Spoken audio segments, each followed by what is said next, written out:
Hello, everybody. My name is Briana Weisinger, and I'll be moderating this Lab to Market session today. I just want to take a moment to welcome everybody to the session and thank you for being here. We have a full time planned, but if you do have questions, be sure to use your chat function to ask those questions. We will work on integrating them throughout the entire session. Just want to give you a quick overview of how we're going to run, and then we'll do quick introductions. Everybody will be introducing themselves. I'll just be doing very brief. And so the first thing that we're going to do is run through kind of how we're structuring the session. So how we're going to do it today is we'll have brief introductions from each of the panelists, where they'll share their organization and their background and kind of their goals and what they're working on at this point in time. And then we'll go into the Q and the actual panel discussion, where I'll be asking questions and moderating any questions that come through the chat feature. And then we'll have just a minute for everybody each of the panelists to wrap up and summarize their thoughts for the day. So to get us started, I just want to give you a little bit of background. I'm Briana Weisinger. I am the director of the Small Business Development Center in South San Diego, and formerly the startup advocate for UC San Diego. I just made that transition a few months ago. So I've been fortunate to work with Lada, who also works at UC San Diego. And on the panel today, we have Hamdi, who is the executive director of the Academic Venture Exchange. We have Jeffrey, who is the executive director of the Connecticut Center for Applied I'm sorry, I can't read that small letters, but Applied Technologies, and then Lada Rasochova, who's the executive director of the Rady School of Management at UC San Diego, where she manages the innovation and entrepreneurial programs. So welcome, everybody. I appreciate you being here. Thank you for taking the time to be on the panel. And I want to just go ahead and kick us off with giving you each a moment to introduce yourself to the audience and share what your organization does. And we'll get that started with Jeffrey, I believe. Great. Can you hear me? Everything working okay? Great. Thank you. Thank you very much for the opportunity to be here. It's great to be here. My name is Jeff McCutcheon. I'm a professor in the Chemical Engineering Department at the University of Connecticut. I'm also the executive director of the Connecticut Center for Applied Separations Technology, where a lot of our work is around the demonstration of new technology in water treatment, desalination, and wastewater reuse, along with other associated separations technologies and gas separations, vapor separations, and non-aqueous fluid separations. I have a lot of background in the water space, including forward osmosis, membrane distillation, nanofiltration, and reverse osmosis. And I really enjoy working with the startup community in particular because there's a need for third-party independent testing of new tech out there, which I'll talk about more in the slides that I'll present. So thanks for having me. Thank you very much. And then Hamdi, would you like to share a little bit about yourself? Of course. So I'm Hamdi. I'm the executive director of the Academic Venture Exchange, or AVX for short. My own background is also a chemical engineer from Columbia. And AVX is focused on solving this problem that we call a talent valley of death. The challenge being that for a lot of inventions coming out of deep research, for a first check into a startup, usually the technology will evolve over time. The market will evolve over time. But the people you gave your money to, you can't just change the person so easily. So the big critical element of creating a go, no-go decision for a lot of deep technology startups, including in the blue tech space, is this the sort of people that I can invest in? So we source talent across a range of peer research institutions, and I serve as a range of personal shopper and startup relationship therapist, helping people kind of find each other and then kind of figure out, is this really going to work with us? Thank you. And Lada? Hi, everybody. My name is Lada, and I am the executive director of a center that we call CEAT, which stands for California Institute for Innovation and Development. And this entrepreneurial center is at the Rady School of Management, which is a business school at UC San Diego.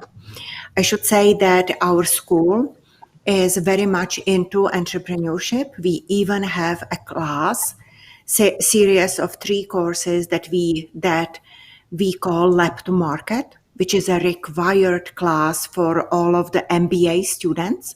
So all of our students have to go through a process of getting from an idea to a business plan or sometimes business venture. The seat itself is a big umbrella over a number of different entrepreneurial programs at the Rady School, and one of the main programs is a startup accelerator that we call StartR. And I can talk about it a little bit more in details later on. We also have in the center a Rady venture fund, so actual venture fund that funds early stage startups.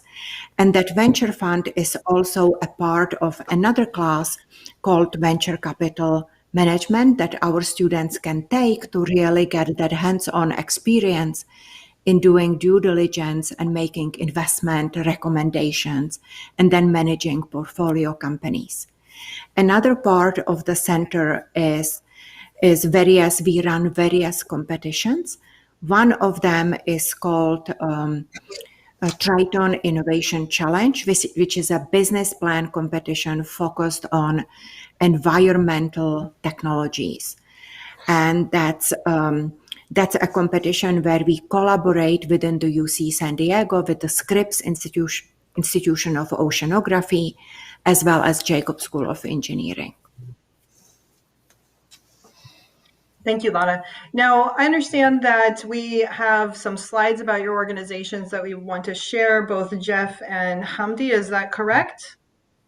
Yes. Okay, so if the behind-the-scenes tech people wouldn't mind pulling up the slides for Hamdi first, and we'll get started. So you can go a little bit deeper into, what your organization does and how you do it, and what's your sweet spot before we get into all the burning questions that everybody has about, how do we get to work with you, and how do we find money? That's usually the biggest question. How do we find money?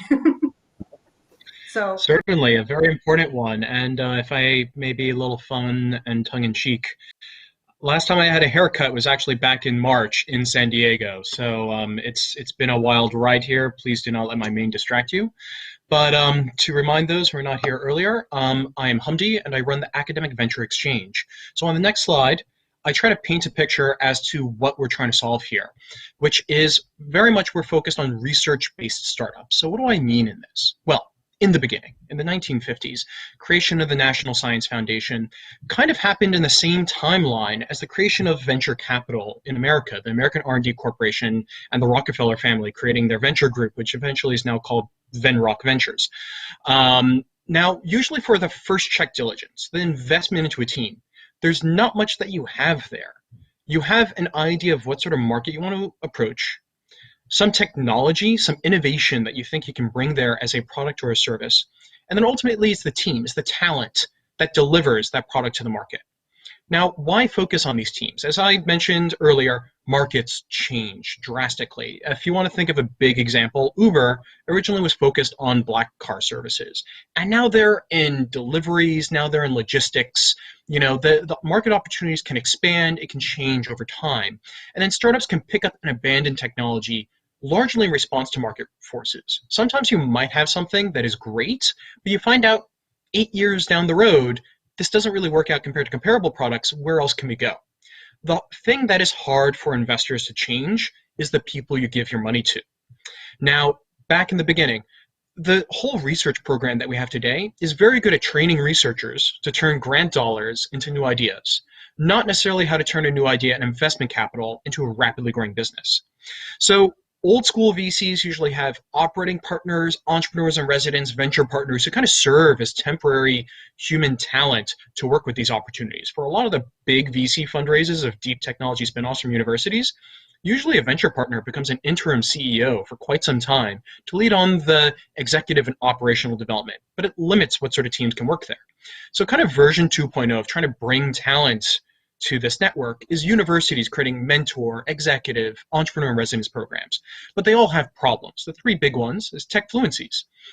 You are in South San Diego, for example, you might have a whole wealth of experience in biotech talent, but they might not be necessarily fluent in being able to engage with researchers in understanding water purification technologies and how to deliver those to market, even though they can recognize the importance of it.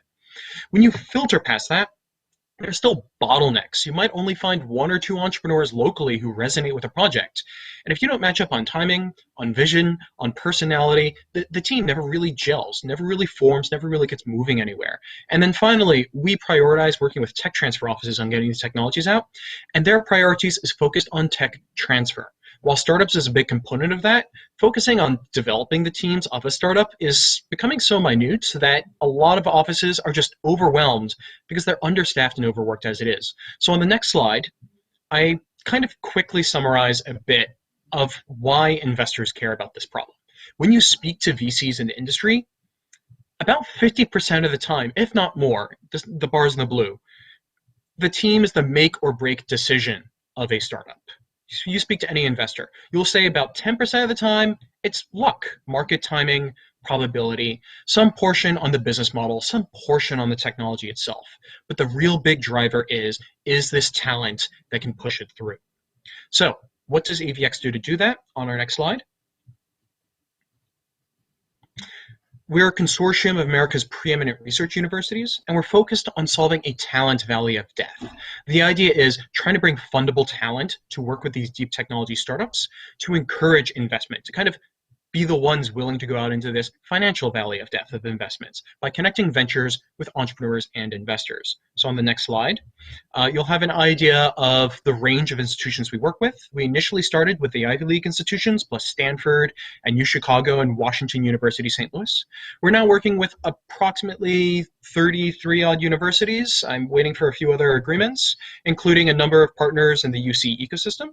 And on the next slide, you'll get an image of kind of how much data we've had to work with, right? These institutions on federal R&D spend is over $16 billion a year.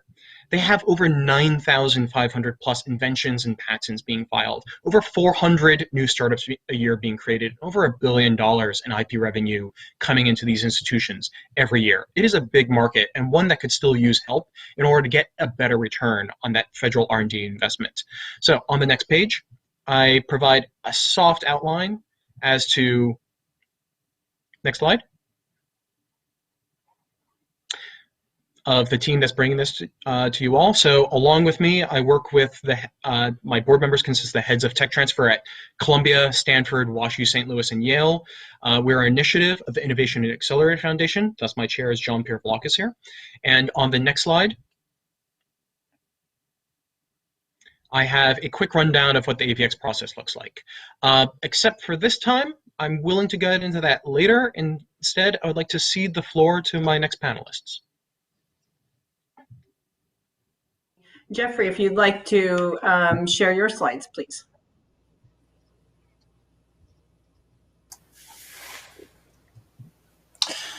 So as the slides are getting set up, again, I run the Connecticut Center for Applied Separations Technology, and what our team is really doing and focusing on is technology demonstration. And so oftentimes when there's, say, a new tech startup, or whenever there is any kind of new technology being developed at a university, it lacks a facility by which you can test it at a scale that is reasonable to the commercial entities out there that may want to license the technology or see it through to commercialization.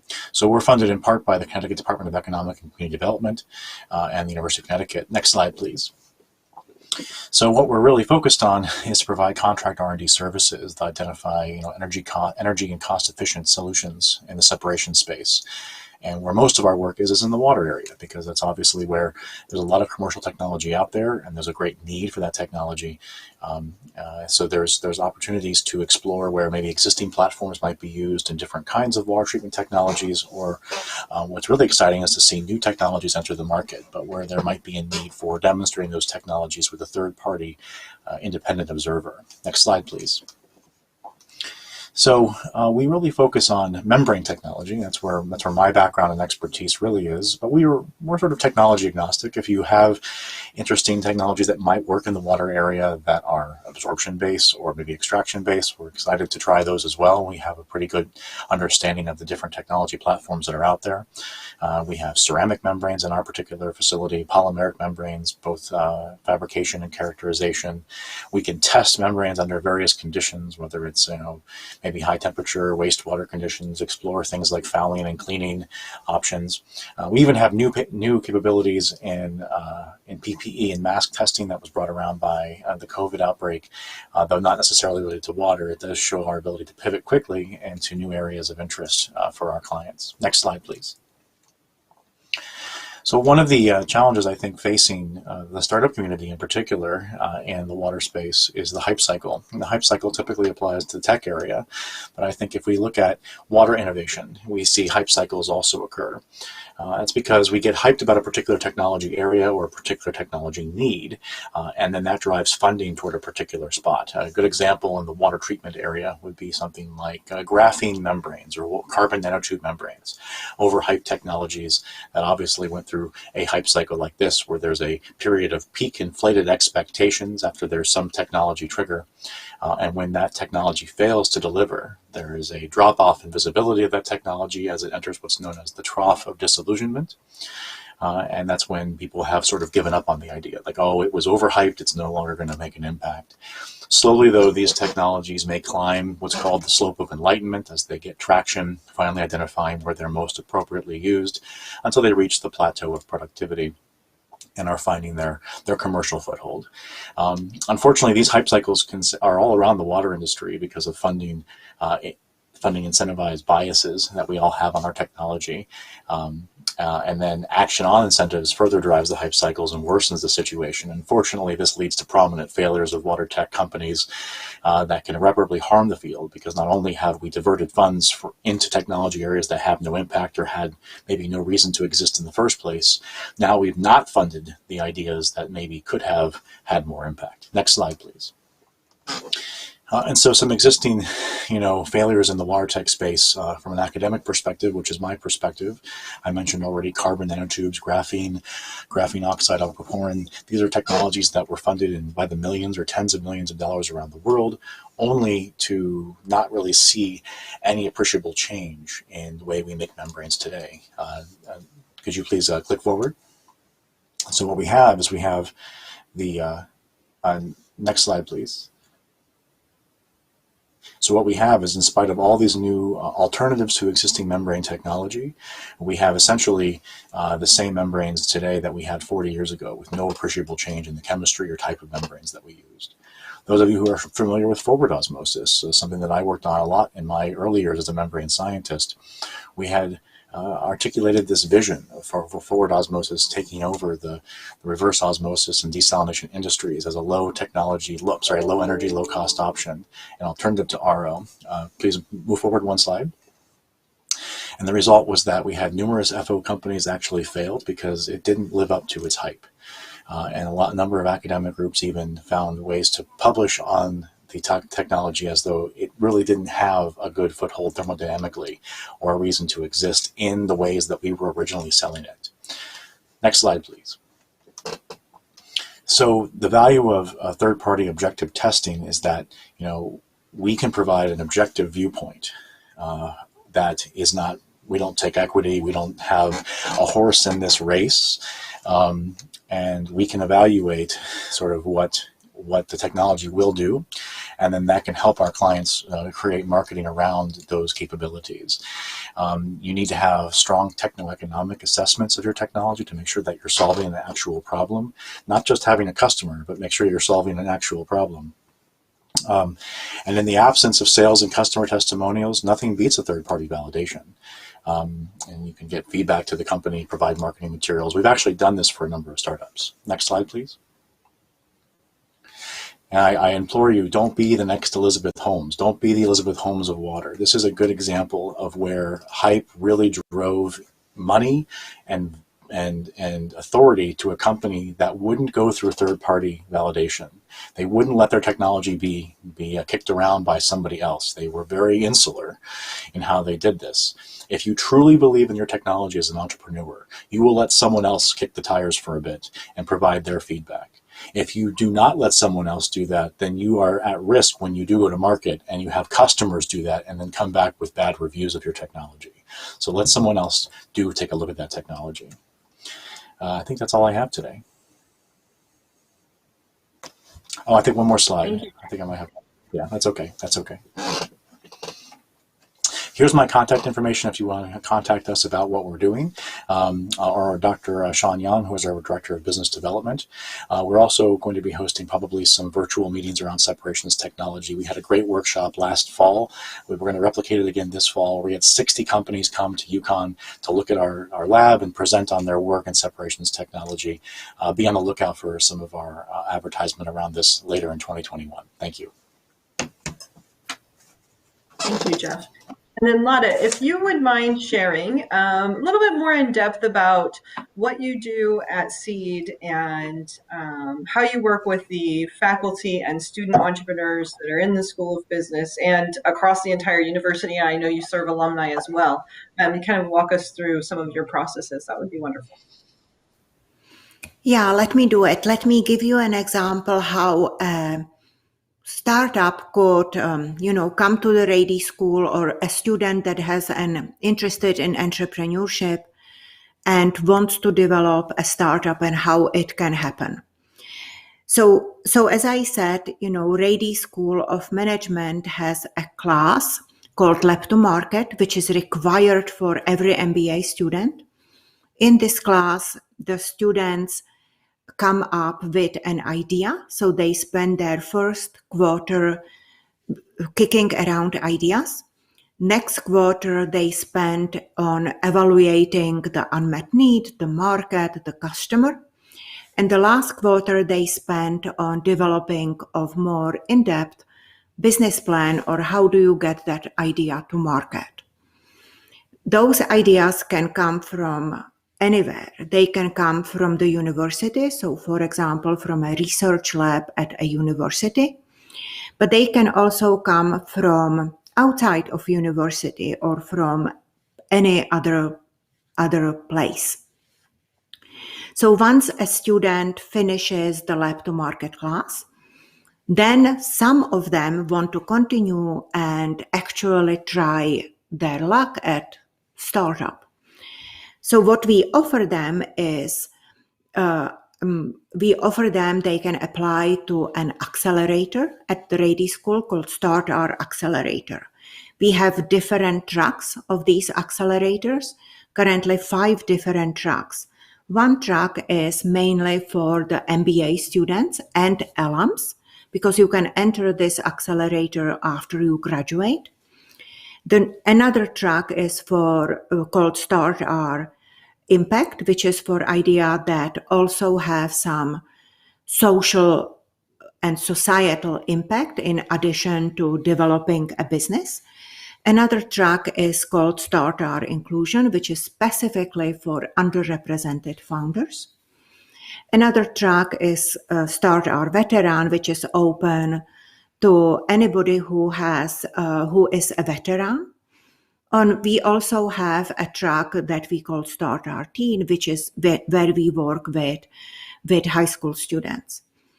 We are going to be launching another new track next year. We call that Start Blue, and that track is in collaboration with SIO, Scripps Institution of Oceanography, and that track is specifically focused on blue tech. So what do we do in that Start Our Accelerator? Admission to that accelerator is by application, so not everybody gets in. Typically, who has a better chance of getting in is somebody who already has not just an idea, but maybe or early stage prototype, some idea and some traction with their customers. And what do? We again take teams and we take them through that process of validating your idea, validating your business plan, talking to customers, building the prototype, and possibly launching to market. When the way how we do it is we use the lean startup principles, and we work with mentors and other important groups in the entrepreneurial community to support that early stage startup, not only to launch to market, but possibly get some funding.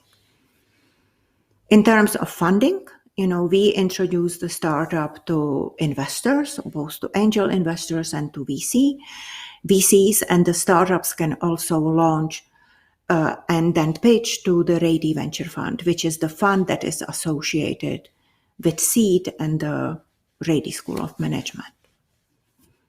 So that's some of the processes that we use. And I know, your center is probably one of the largest, but one of several on UC San Diego campus. And being familiar with academic entrepreneurship, if you're an academic in the audience, these types of centers exist in most academic institutions that are conducting significant amounts of research at this point in time. And then for those who are less research focused, there are still entrepreneurial centers that provide other kinds of services that are suited to the kinds of businesses that are coming out of their institutions.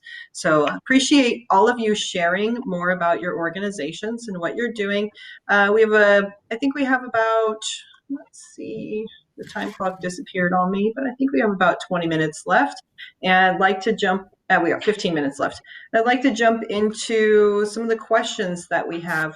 If the audience has questions, please feel free to forward them on. In the meantime, I've developed and sent out a few for you guys to noodle on a bit before I ask them. So I didn't, by the way, put them in any particular order. So I'm going to go based off of what I heard from your presentations and what I think will be most useful for the audience. And at this point in time, I think some of the things that that would be nice for you to share is what are some of the biggest challenges or hurdles when you're interacting with founder or a new technology that need to be overcome, that you kind of see over and over and over again, and you wish you could just say to everybody, hey, pay attention to this problem before you stumble. If I may offer two. First one, I'm going to borrow a comment from Jeffrey here, which is reproducibility. There's a lot of times in laboratory proof of concepts that things seem great, you publish great results on it, you can reproduce it yourself, then you offer it to a partner and they try to make it and they just can't seem to do what you did. And it might have been lab conditions, it might have been experimental conditions that were not being captured in your actual methods. And there's a difficulty in getting those done. And this reproducibility crisis has been across all fields, very much so in biotechnology, but in lots of others. So reproducibility is one challenge in getting researchers to collaborate with people they might be afraid are competitors, but in fact could be great allies and friends, and showing that the results are strong and can be done is important. The second one, for research, specifically things coming out of academic laboratories, is an understanding of roles and growth. 90% of the time, the professor is not going to be giving up their tenured or tenure track position to lead a startup. They have to figure out, if they're not going to be doing that, then they have to figure out how much time they're putting into it, and therefore how much equity they're going to ask for. There's a few times I've seen, tenured professors with 20 years asking for 50% equity, and the deal's dead because there's no equity available for investors. There's no equity available for first employee hires, other co-founders, and it's people letting their belief of the past color the way to go forward. There's a whole lot of things I could go into on that, but those are the two I'd say are important. Yeah, I might add to that. I agree with what was said about one what was said about tenure professors not knowing their role. And as somebody who is looking to starting companies myself, I know my role. I know I can't be a professor and an entrepreneur at the same time, and I've accepted that. And so my equity stakes will be very, very low and limited. And I want to give more equity to people who will run the company so that they can offer that equity in lieu of cash for new employees. I think it's really important. But I will say that the biggest problem that I run into as an academic researcher working with companies of any size, whether it's the Fortune 10 companies or the pre-revenue startup, is intellectual property. And intellectual property concerns oftentimes shy companies away from universities because it's just too much of a mess. Since Bayh-Dole, when the universities were able to keep their intellectual property that they developed as part of their research, it became a real mess to know who owns what, especially when companies come to universities.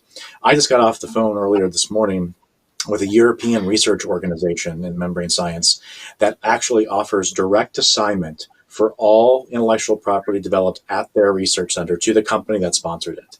That would be unheard of in the United States. But that's why they're successful and why it's hard for universities here to work with industry without large master agreements that are hashed out by large groups of lawyers.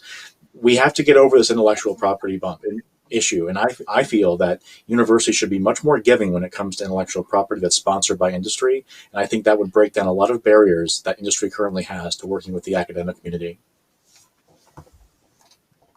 Thank you. Lada, do you want to chime in or I can jump to an audience question? I can add to that one of the issue that we see when working with academic researchers is that there is a technology in search of a problem. So you need to really, I would encourage on all entrepreneurs to understand the customer and understand the problem they are solving first before trying to find a technology that would solve the problem. Okay, I'm going to turn this audience question into a rapid fire round. So, bullet point answers so that we can get through as many questions as possible on this one, because this could go on, this particular question we could talk about forever, honestly. So maybe the question is, are there other things we shouldn't do when bringing products from lab to market? And on the flip side, what are some important things we should do? So maybe one or two don't do's and one or two must do's. Rapid fire. I'll go with that one. I'll start off positive. When you find investors, find ones that are resonant with your field is kind of important. One of the biggest challenges for Theranos was all the investors did not have a life science background. Just as much as you're focusing on blue tech here, if your investors don't have an understanding of the overlaps or the main focus in blue tech, they might not be able to introduce you to companies and resources, nor really do proper diligence on you. So that leads to one of these don't do's, which is don't think you can boil an ocean. I'm going to take a little bit of what Lada said and be like, look, a lot of the times you have technology searching for a problem. I would think people actually do have an idea of a problem that they have, but they're not open to understanding how big or small their problem is compared to the market.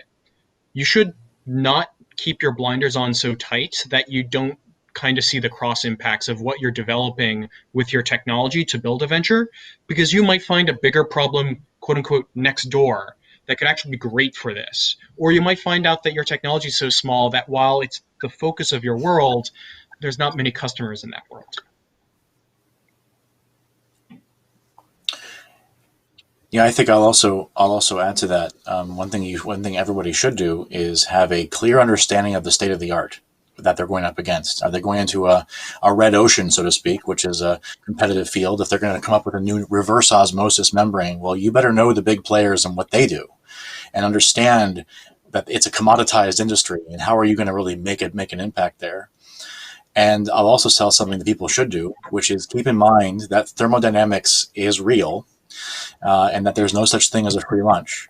So if you say that you're going to reduce the energy consumption of desalination by a factor of 10, know that you can't do that over conventional reverse osmosis technology, because there is a limit a thermodynamic limit to how much energy it does cost to separate water from salt. And so you have to be cognizant of these fundamentals and market realities. I would say don't be afraid to try and fail, because lots of things never get translated to market because people are just way too risk averse. So I would say sometimes it's worth it to try, and even if at the end you fail, it's okay. Everybody learns. Lada, that's a perfect lead in to my last question. We only have 5 minutes, so we can't be particularly wordy on this. But I think a mindset of the entrepreneur and the inventor, particularly when you're coming out of an academic situation, maybe you thought you're going to grad school to become a professor, or you are a tenured professor and you have an amazing technology that you want to commercialize. Tell me a little bit about how the mindset of an inventor needs to change as business progresses.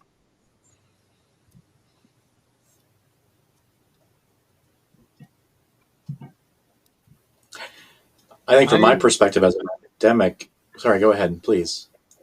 No, I was actually going to propose you go first as the actual academic.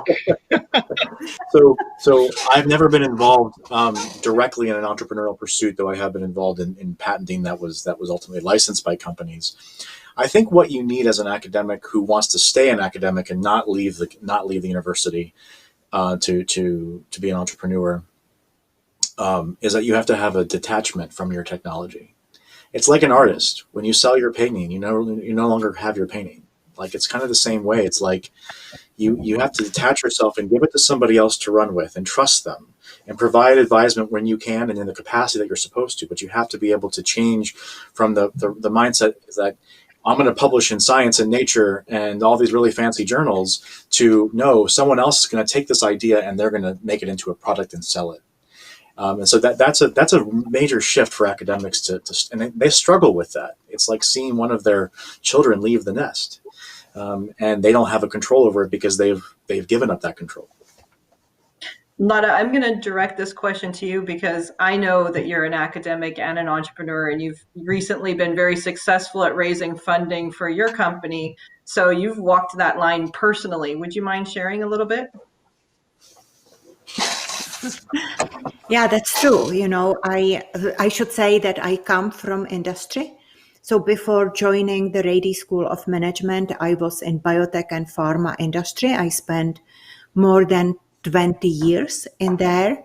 And then at some point I decided to go back to academia, and I saw all of that vast amount of science and research that is sitting on the shelves at universities and never gets commercialized.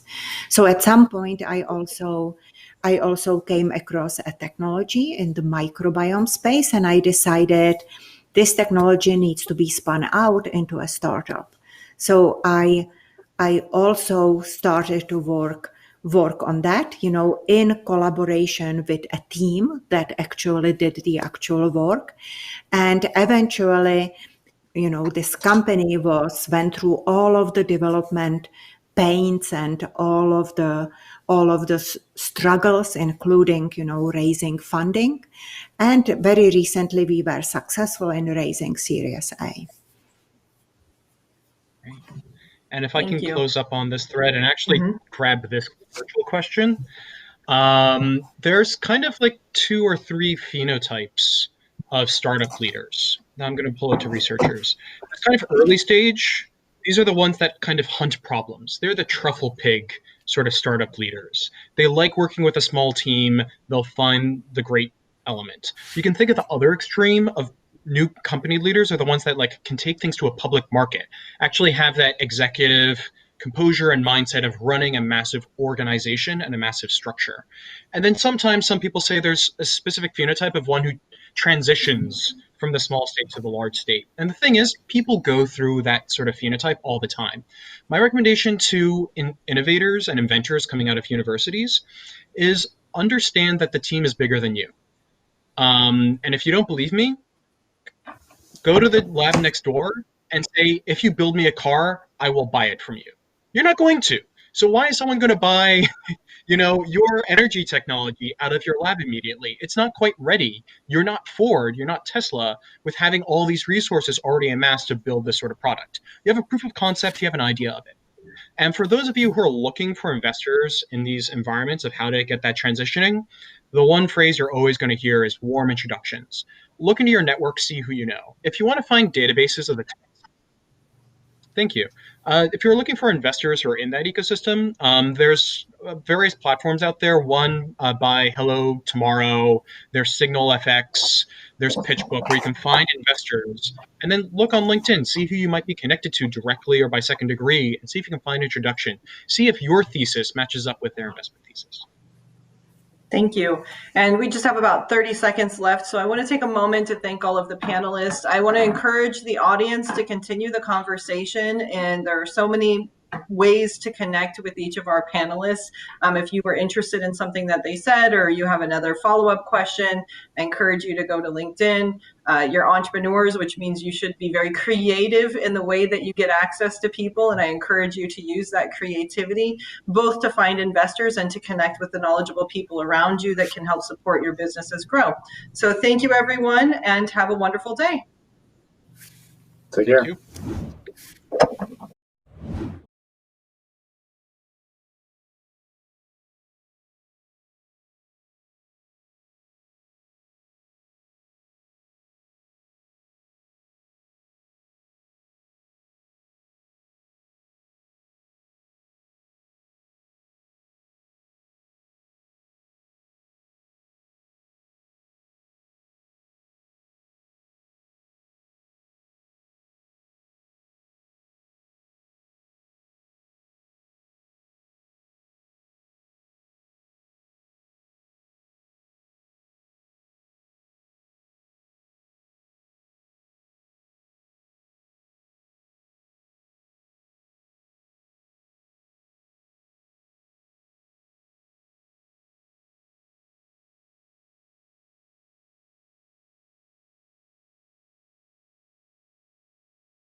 Hi, well, good evening. My name is Richard Sanders, and I'm in Bergen, Norway at the moment. And I work for a company called Norce, and I'm involved in an EU research infrastructure called ICOS, which is around observations of the ocean carbon cycle.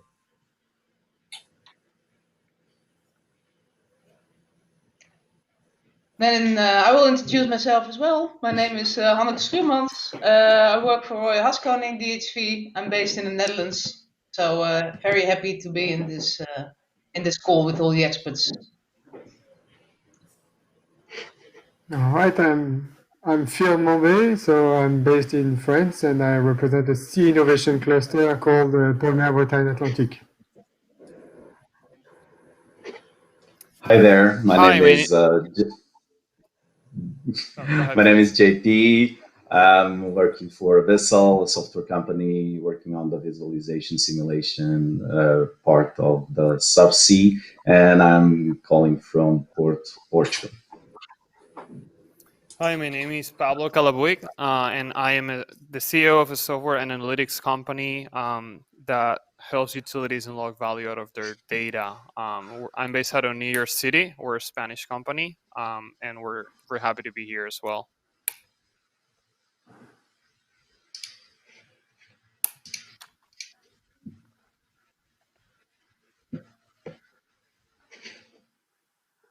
Thank you. So what I'm going to talk today is just to try to present you one of the European initiative in what we call the Green Deal. So if you go to the next slide.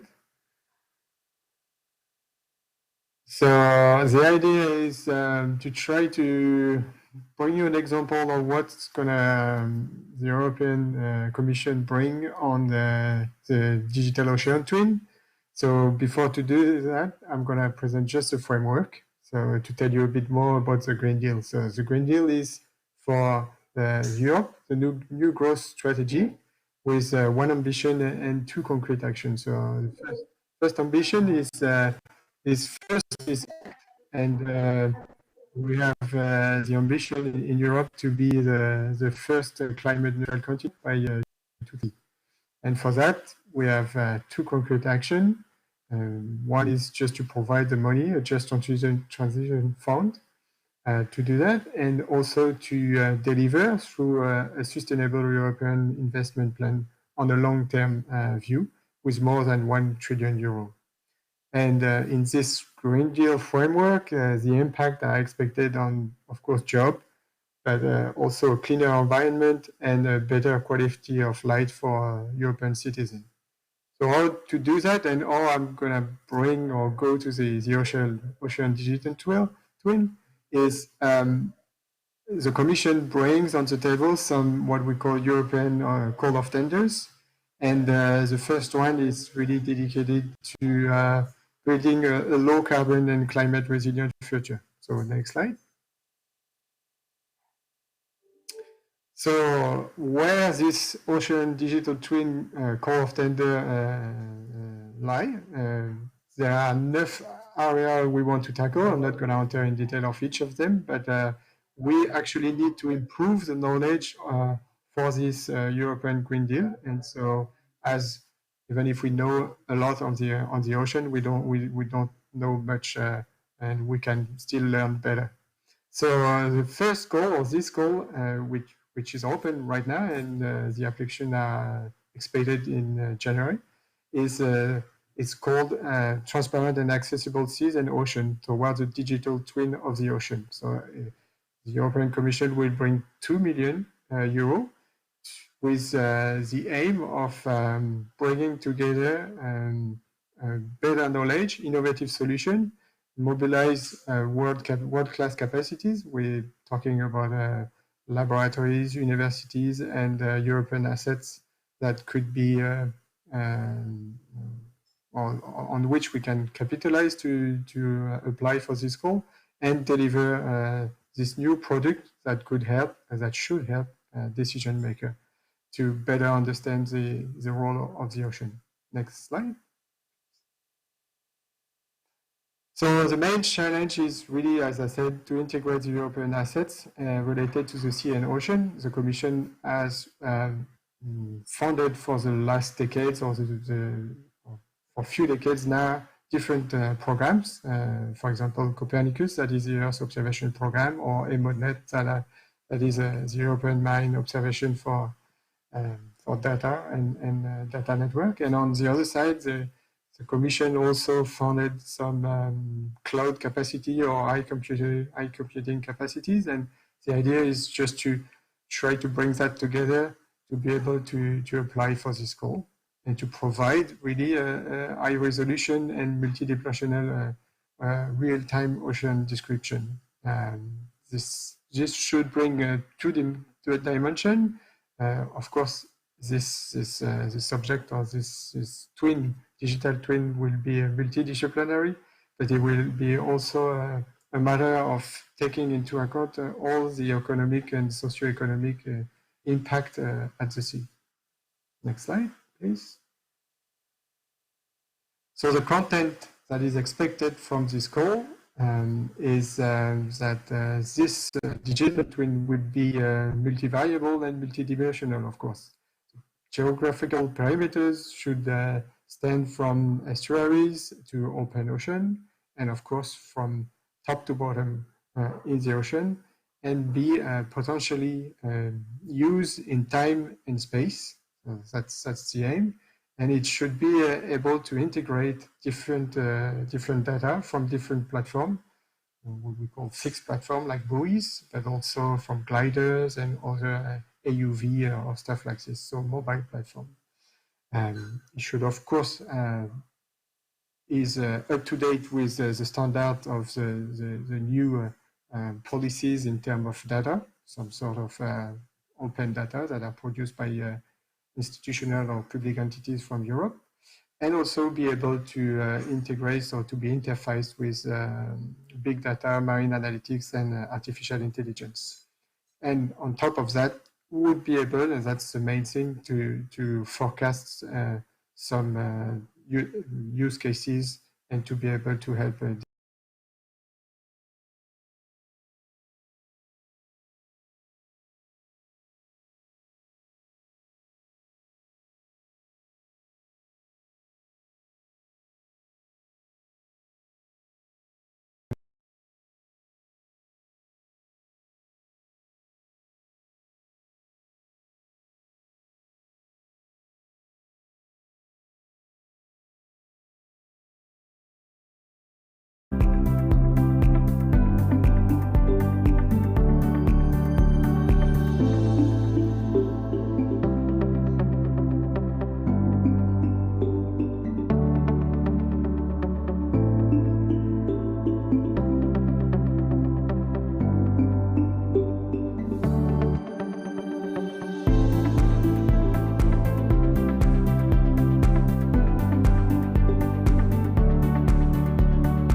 Hello.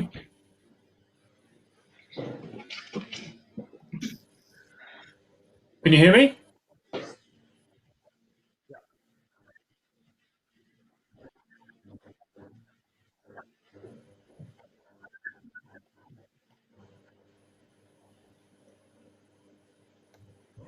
There was a little technical problem.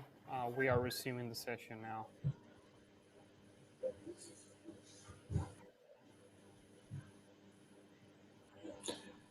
I can't hear Gigi, by the way.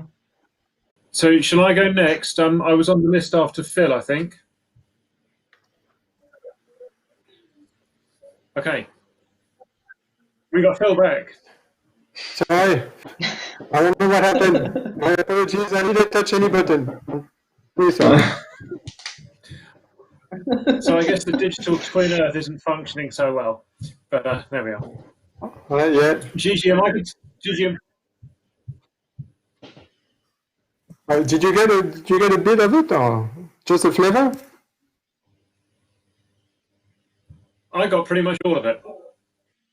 Okay, maybe you missed it, just the last slide. All right, so you can move on the next one. I think this one was pretty good.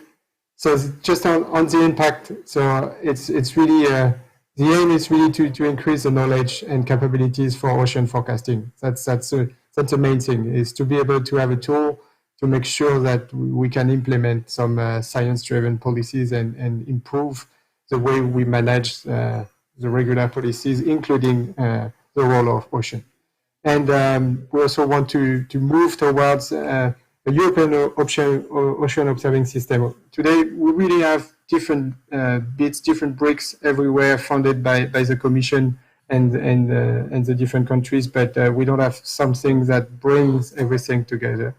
So that's about it. And also, what is really important in this call is to support industry to make sure that the blue economy is growing, but in a sustainable way. So we want to be able to do some forecasting and some provision for that.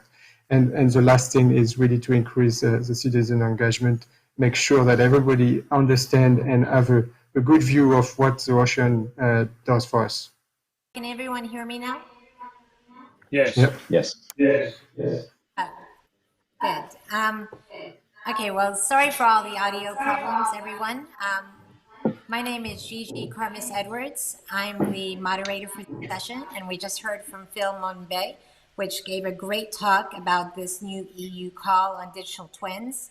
I'm gonna introduce the rest of the panelists, but first I just wanna talk a little bit about the term digital twin. I think many of us have heard many definitions of digital twin, but I think what's appropriate for this session is a digital twin is a technology that provides digital representation of both the elements and the dynamics of a system, regardless of what that system is. So a system could be a product like a pump, it could be a water utility, a process, a city, or even an ocean, as we just heard about. And the purpose of digital twin is to help people make more data-informed decisions on design, construction, operations, and almost anything, utilizing data and modeling software. So now you've heard from Phil Monbet, and he really talked about a big call in the EU for ocean digital twin. We're now going to hear from Richard Sanders. He's the OTC director of Norce Norwegian Research Center. He will discuss the concept of the phrase research infrastructure, which really complements very well what Phil Monbet just talked about. So Richard, if you'd like to go ahead. Okay. So I don't have any slides, I'm afraid, which we've all nearly died from Zoom in the last few months. So I thought I'd just give it a miss. So in my day job, I work for a research infrastructure. So that's a set of tools that's deployed in the marine environment by different member states in the European Commission to measure carbon dioxide and related parameters. And that has a rather specific meaning in the Commission because of the legal status that it has. But within this digital twin call, and I'd like to thank Phil for the introduction he gave, a particular challenge is integrating that sort of Commission-endorsed academic type of observing with what is, I'm convinced, going to be very much the future of ocean observing, which is the industry-funded, industry-focused, industry-serving set of observing that can be done in the marine environment, which very largely is done now, but I think in isolation. And somebody else just made the point that integrating things together is what this is all about. So for me, the challenge in building the digital twin that we're experiencing at the moment is that there's lots and lots of data from disparate providers, and actually the software tools to bring that together, I think we'll hear about those, but those exist now. There are some issues around them, obviously, but they exist. You can get on your phone and you can find a map of where the planes are flying around in the world, or at least you used to be able to when there were planes flying around, and you do the same for ships. The barrier to building the digital twin in many cases is this issue around data accessibility, what's in it for me, and I think a really important role of this new call will be to kind of explore the barriers to entry for commercial organizations pooling and sharing data and thinking through the implications of doing that. So I'm looking forward to the rest of this session because I think there's some people that can kind of really contribute to this debate, and we can come out at the end understanding each other's perspectives in this crucial issue. Am I on now? Or?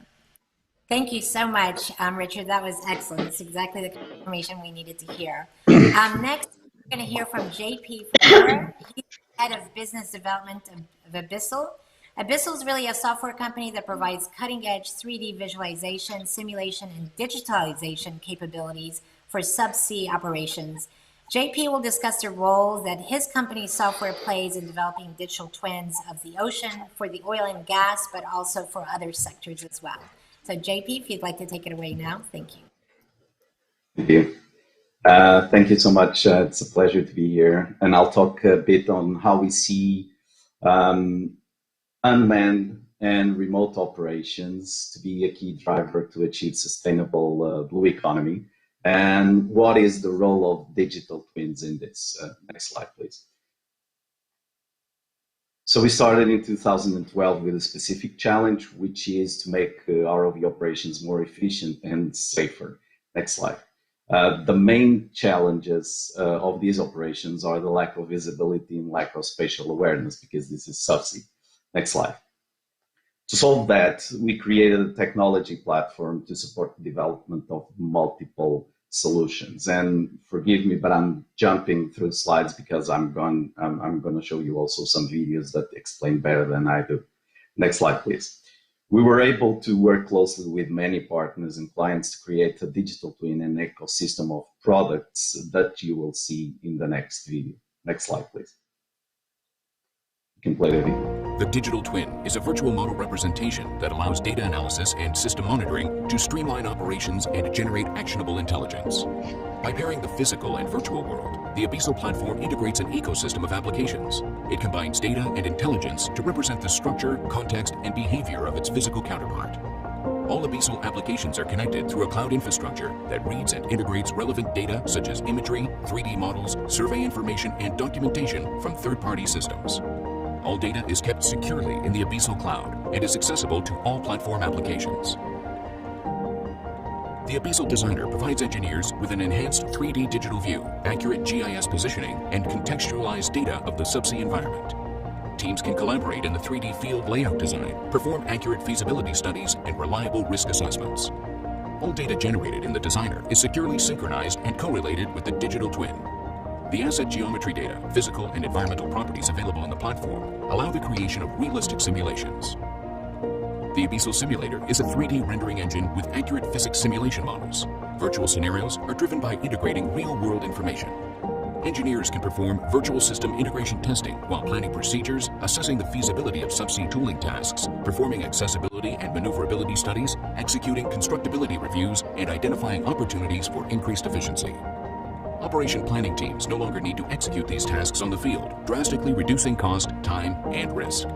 All data generated in the simulator is synchronized and correlated in the cloud infrastructure, further enriching the digital twin with created procedures, planned operations, simulation results, and simulation videos. The digital twin data also enhances real-time operations. The Abyssal Offshore is a real-time monitoring, navigation, and management tool for offshore operations. Based on 3D visualization, GIS, and augmented reality technology, it provides operators with a live 3D overview of the operations environment, increasing their overall visibility and spatial awareness. The real-time visualization of the 3D environment, coupled with the augmented reality feature, improves safety and efficiency in navigation and eliminates any downtime due to low visibility. The ability to create virtual flight paths and virtual safety areas enhances real-time communication and collaboration, reducing risk and response times. The capability to connect to any asset integrity management system and enable the visualization of historical data and performance metrics of subsea assets improves both safety and reliability. Additional features like the advanced video recording system, digital dive logs, and instant reports allows engineers, pilots, and supervisors to focus their time on value-added tasks. The live connection to the platform enables the correlation of real-time telemetry, video, and dive logs. Abyssal Command Center provides onshore personnel with a real-time 3D overview of the entire operations environment through the use of cloud and satellite communication technologies, increasing their overall knowledge of the operation and allowing them to act either in emergency response or in routine situations. The cloud infrastructure offers fully web-based functionality to any compatible browser, providing Abyssal's engineering and operational applications to anyone, anytime, anywhere. Abyssal. Vision in depth. Next slide, please. So we know that if nothing is done, future generations will not be able to enjoy Earth as we did. Next slide. We believe that there are opportunities to change this by contributing to a sustainable blue economy. Next slide. And this is by accelerating the adoption of unmanned and autonomous operations driven by digital twins. Next slide. Technology already exists, and this is already happened, like Richard said. Next slide. You see a video here. Next. These are unmanned surface vessels and ROVs that are using our infrastructure to be able to be controlled from onshore, and data is being retrieved, acquired and retrieved and contextualized in our platform. Next slide. Why do we believe our digital twin is the best suited to support these unmanned and remote operations? Next slide.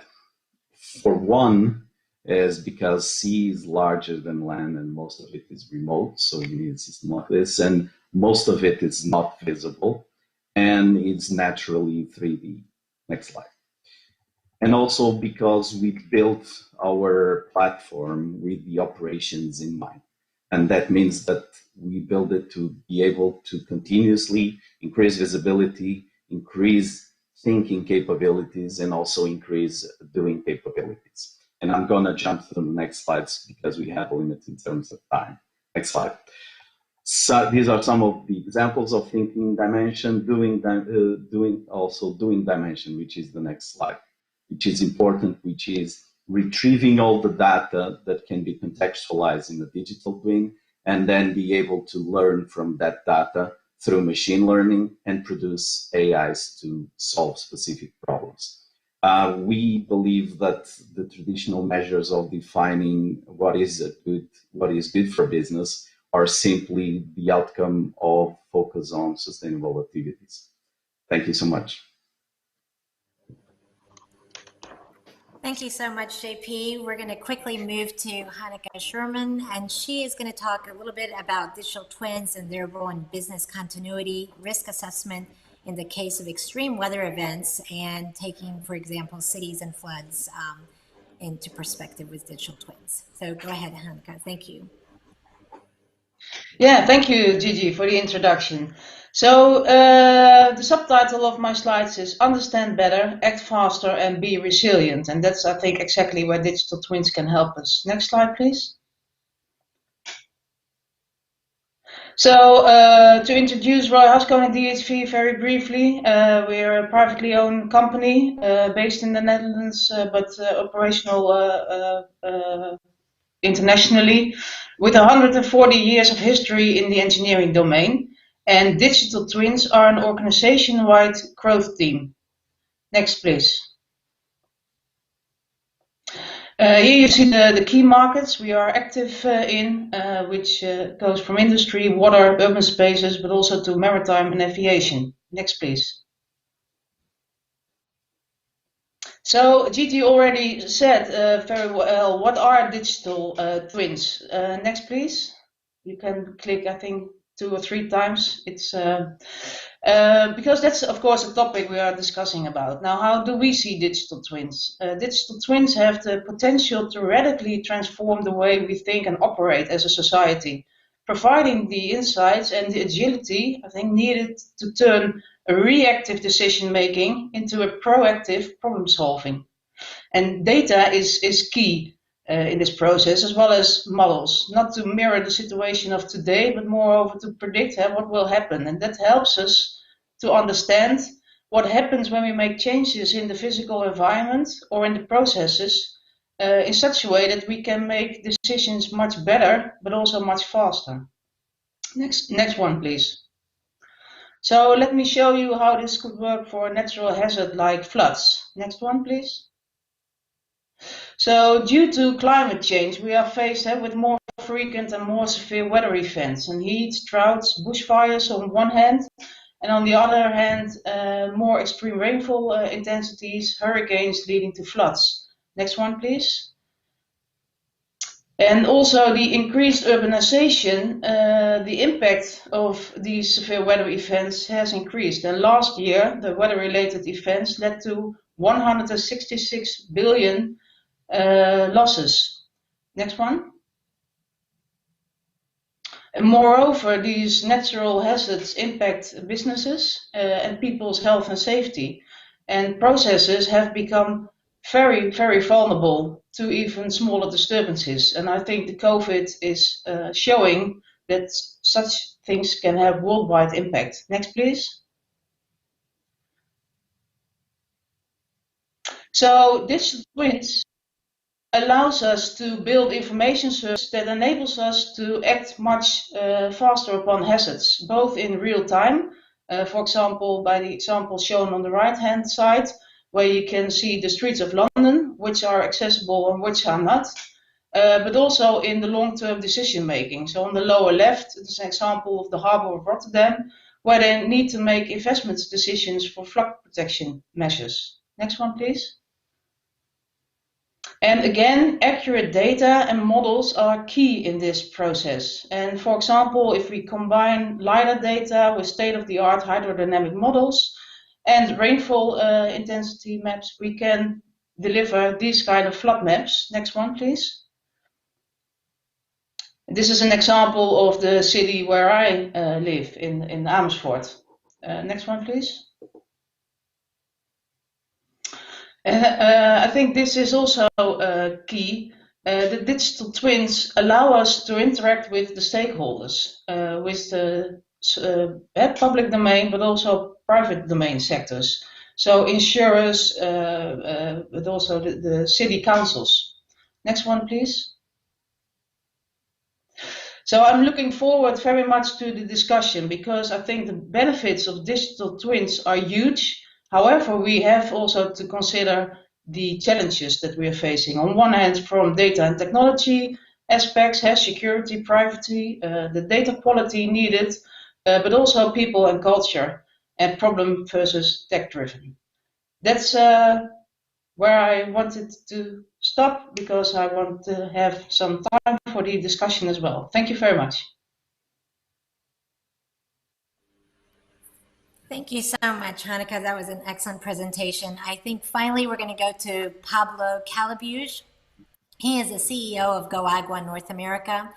He will focus even further down on a digital twin of an actual water utility for the city of Valencia, Spain. Many of you have probably heard about this. He's going to share with you some of his lessons learned, experiences, and some of the achievements they've had with having a digital twin of a water utility for the last 5 years. So with that, Pablo. Thank you so much. Thank you so much, Gigi. I'll try to be fast on the first part of the presentation and move to the real life examples to show you how a digital twin is actually used in a water utility. So we can go to the next slide. At GoAigua, we are a software analytics company that is helping water and wastewater utilities basically unlock all potential out of data silos. Next slide. We can click 3 times probably and have the whole page. Thank you. So we were born out of Global Omnium, which is a major water utility operator based out of Spain that is managing about 400 cities in the whole country. As a utility in the year 2000, we were already facing fundamental challenges that many utilities are facing today, like water scarcity, informational silos between the different areas of the utility in terms of SCADA data, smart metering, and other parts of the utility, and an aging workforce that was retiring very soon. And that's why we embarked ourselves in a very long-term journey that ended up in the creation of a software and analytics company that's helping other water utilities go through the same process. That's called GoAigua. You can go to the next slide, please.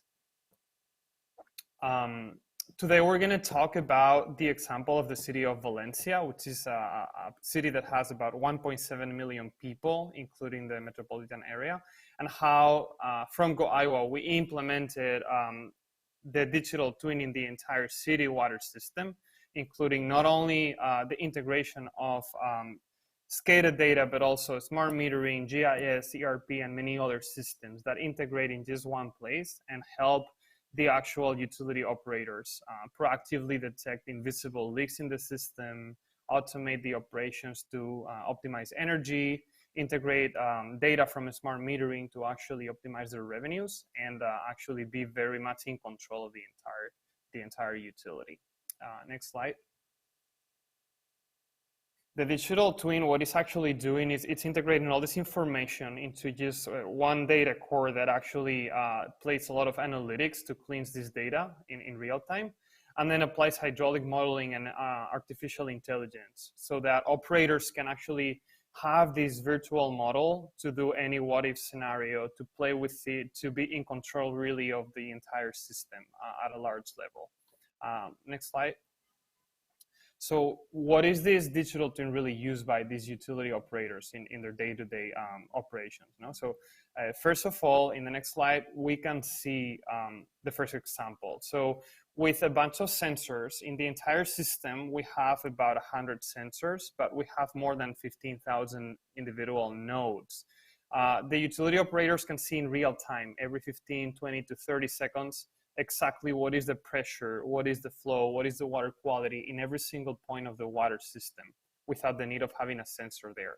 And that is incredibly helpful to be in control of potential problems that we can trigger to the customers. Next slide. Other thing that utility operators can do here, for example, is simulate any scenarios. They can go into their virtual system, which is the digital twin, and say what would have happened if right now in this moment I close this big valve, or I have a failure in this exact pump. And I can do that for the present, for the past, and for the future as well. This one, for example, is the simulation of closing up a big valve that is feeding a big part of the population. And in the next slide, we can see the scenario before closing the valve. Next slide. Where you can see that there's some changes in pressure. In the next slide, you actually can see what happens after the simulation, which is a change in pressure in some part of the city. And this is incredibly helpful for these operators to actually plan before they do. Another very important use case is in water quality that we can see in the next slide. So for example, we can also model water quality. We can also see the future network behavior. This is another example. We can also see the water quality, how it's behaving in the entire utility, and model different scenarios of water quality and actually control the potential appearance of Legionella and other viruses. We can go 2 slides ahead.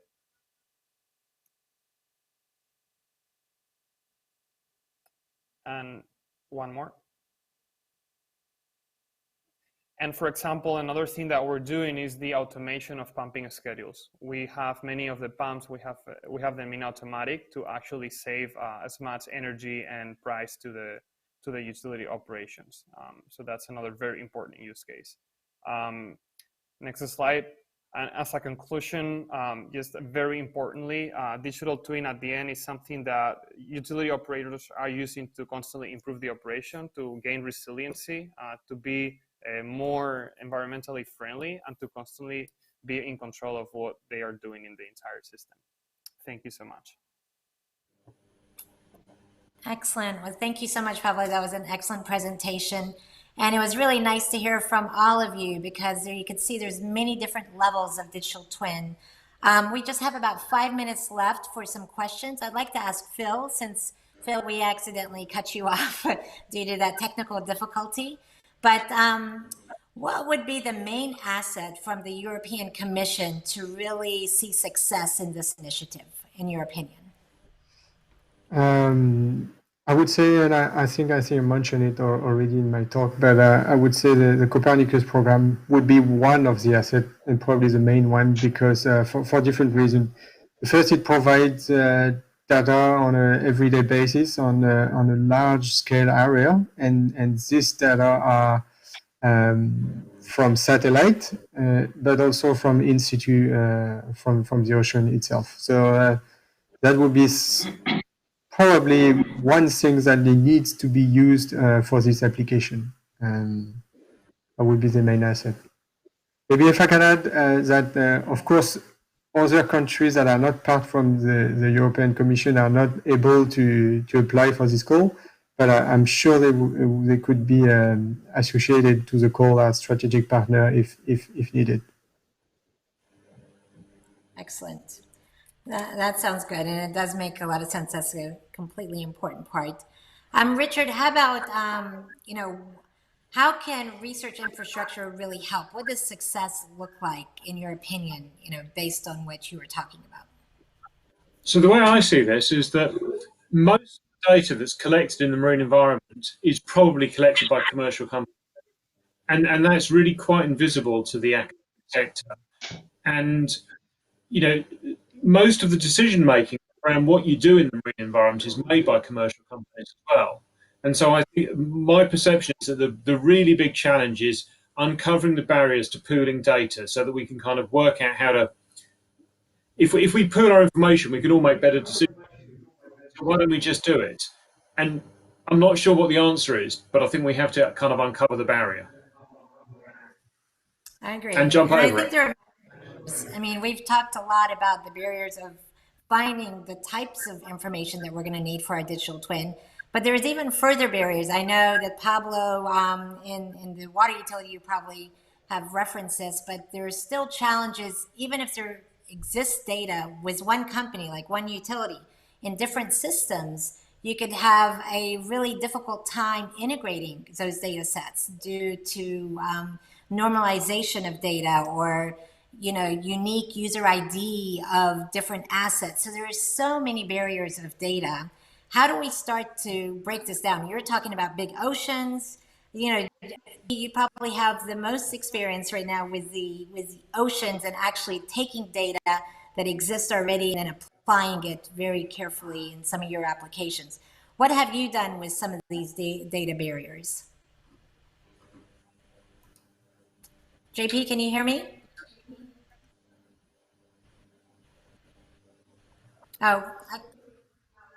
I'm muted? I am muted. I'm sorry. I'm sorry.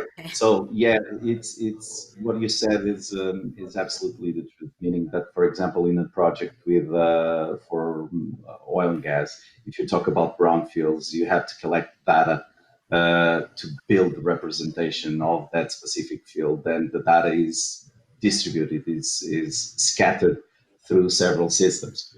What we found as a benefit to have a digital twin like ours, which is a 3D GIS platform, is the initial benefit is validation of data, meaning that if you get data from different sources, but if you put it in the system blindly, you will see mismatches, and that gives you an opportunity to fix these things, so that you can get a most updated version of what you have, in this case, subsea, which is invisible.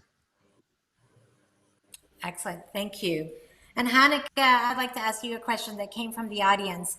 Is there collaboration between different kinds of digital twin efforts? You might have seen this when you're dealing with cities. Yeah, as you said, you can have different kind of digital twins from smaller to larger, and within city. And I very much like what Richard was saying. The challenges of sharing data, I think, is important. That was key. So people and culture and sharing, I think, is key in this, and not working in silos too much. And as a private company, I can tell you that we're also using data which is freely available or in partnership or from the government. So it's really also about setting up, I think, public-private engagement and adding information. That's what we basically also do. Our domain knowledge, put that into the intelligence of the digital twin. And that's where we think we add value. Okay, well, I wish we could go on forever. This is so interesting, and we have the best experts right here with us. Thank you all for your wonderful presentation, your insightful ideas, and hopefully I'll continue this conversation offline. So thank you for joining us, and enjoy the rest of your day. Thank you. Thanks, Gigi. Thank you. Thank you.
think we're here. Brady Bunch. All right. Well, I think we're live. All right. So welcome to the GIS and Visualization panel at Maritime Alliance Blue Tech Week. I've got a series of slides that I'd like to show. Hopefully we can get these folks to pull them up. They will help me introduce the panel, and we can get started on with our session. Next slide, please. My name is Keith VanGraafeiland. I'm the Ocean Content Lead at Esri for the ArcGIS Living Atlas of the World, and I'm excited to be here to talk with you all about GIS and visualization during this spotlight session. Next slide, please. We're going through the introduction now, and then we're going to have a series of 5 speakers. It'll be Katie, John, Catherine, Emily, and then Drew. I'm really excited to hear about what these different panelists have to say in terms of using GIS and visualization within their work. Next slide, please. I want to talk briefly about the Living Atlas of the World. It's really important when we talk about GIS and visualization because this is authoritative, curated, interoperable, updated, growing data that's available to the entire geospatial community. And it's a wealth of resources, not only for the ocean, but to bring together understanding of our complex planet. Next slide, please. Within the Living Atlas, we're seeing a new pattern of GIS emerge, where by organizations and authoritative data providers, by making their content available through the Living Atlas, there's a new pattern emerging where people are starting where they left off. So very exciting to see your work and your hard work be extended and used for some purposes you might not have even envisioned. So very, very happy to be seeing that happening. Next slide, please. One of those examples is global ecosystem mapping. So here's ecological marine units. This is content that's made available by NOAA through the World Ocean Atlas. And here's a rendering of those ecological marine units within the entire globe. And you can see the cylindrical shapes of the different water masses stacked on top of each other. And what we did is we took these variables and we clustered them into 37 distinct volumetric regions.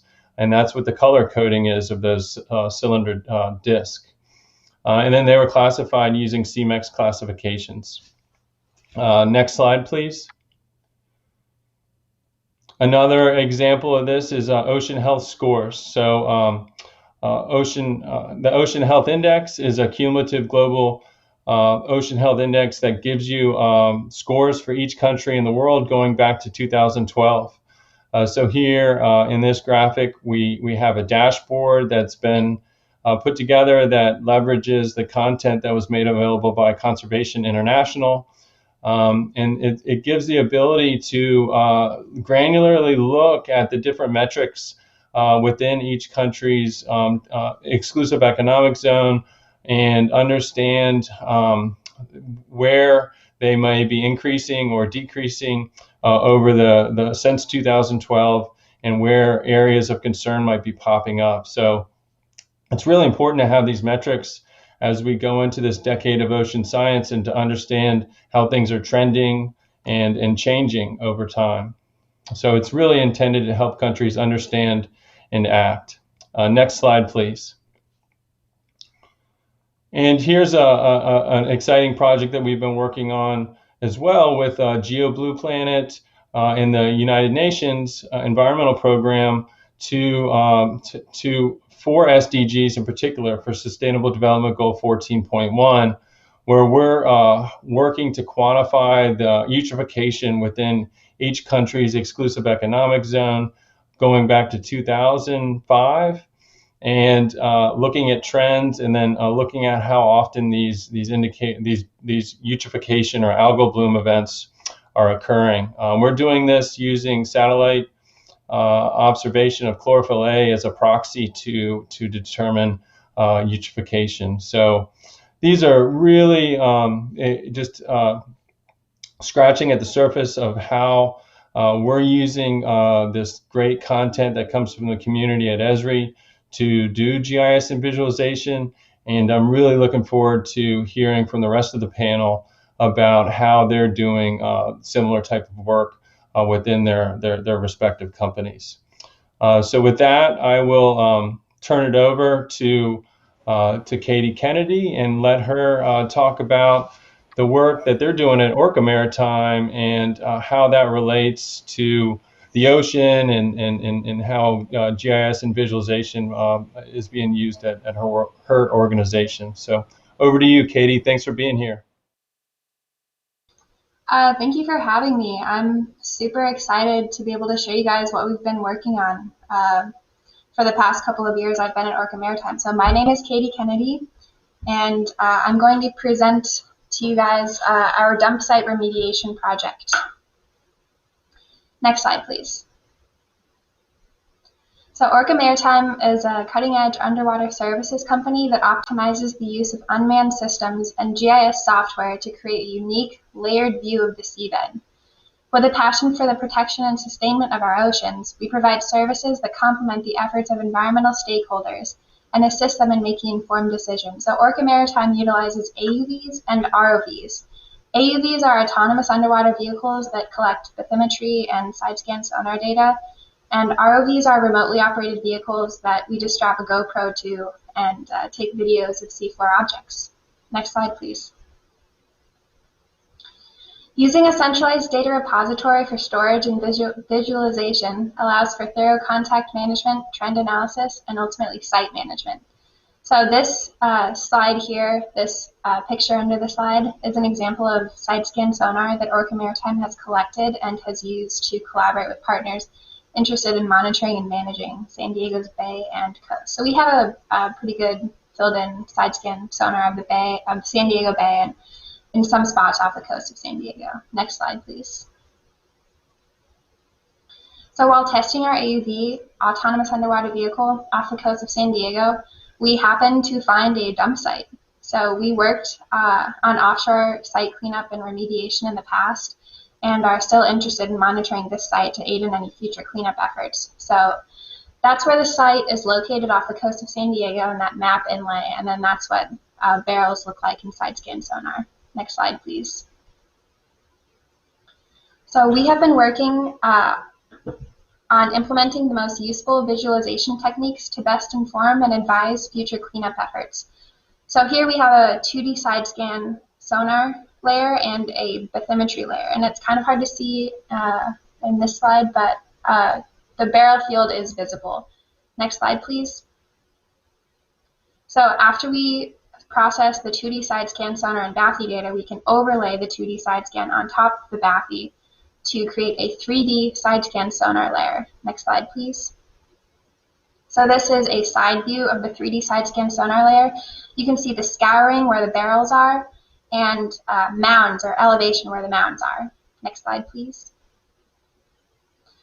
This is just a close-up view of what the barrel field looks like and what the mounds, I don't know what those 3 mounds are. They might be rocks or barrels covered in sand. But you can clearly see the scouring and the elevation where the mounds are. So 3D side scan sonar is pretty cool. Next slide, please. As a bonus, also, while we found this dump site, we also found an airplane in the same data set. So I wanted to just show you guys that this is a pretty cool airplane that we found. It's still intact, and this is what it looks like with 3D side scan sonar. Next slide, please. Beyond visualizing side scan sonar and bathymetry data in 3D, we use a GoPro on a remotely operated vehicle to take videos of seafloor objects. So those 2 images on the left are stills from a GoPro video. Next slide.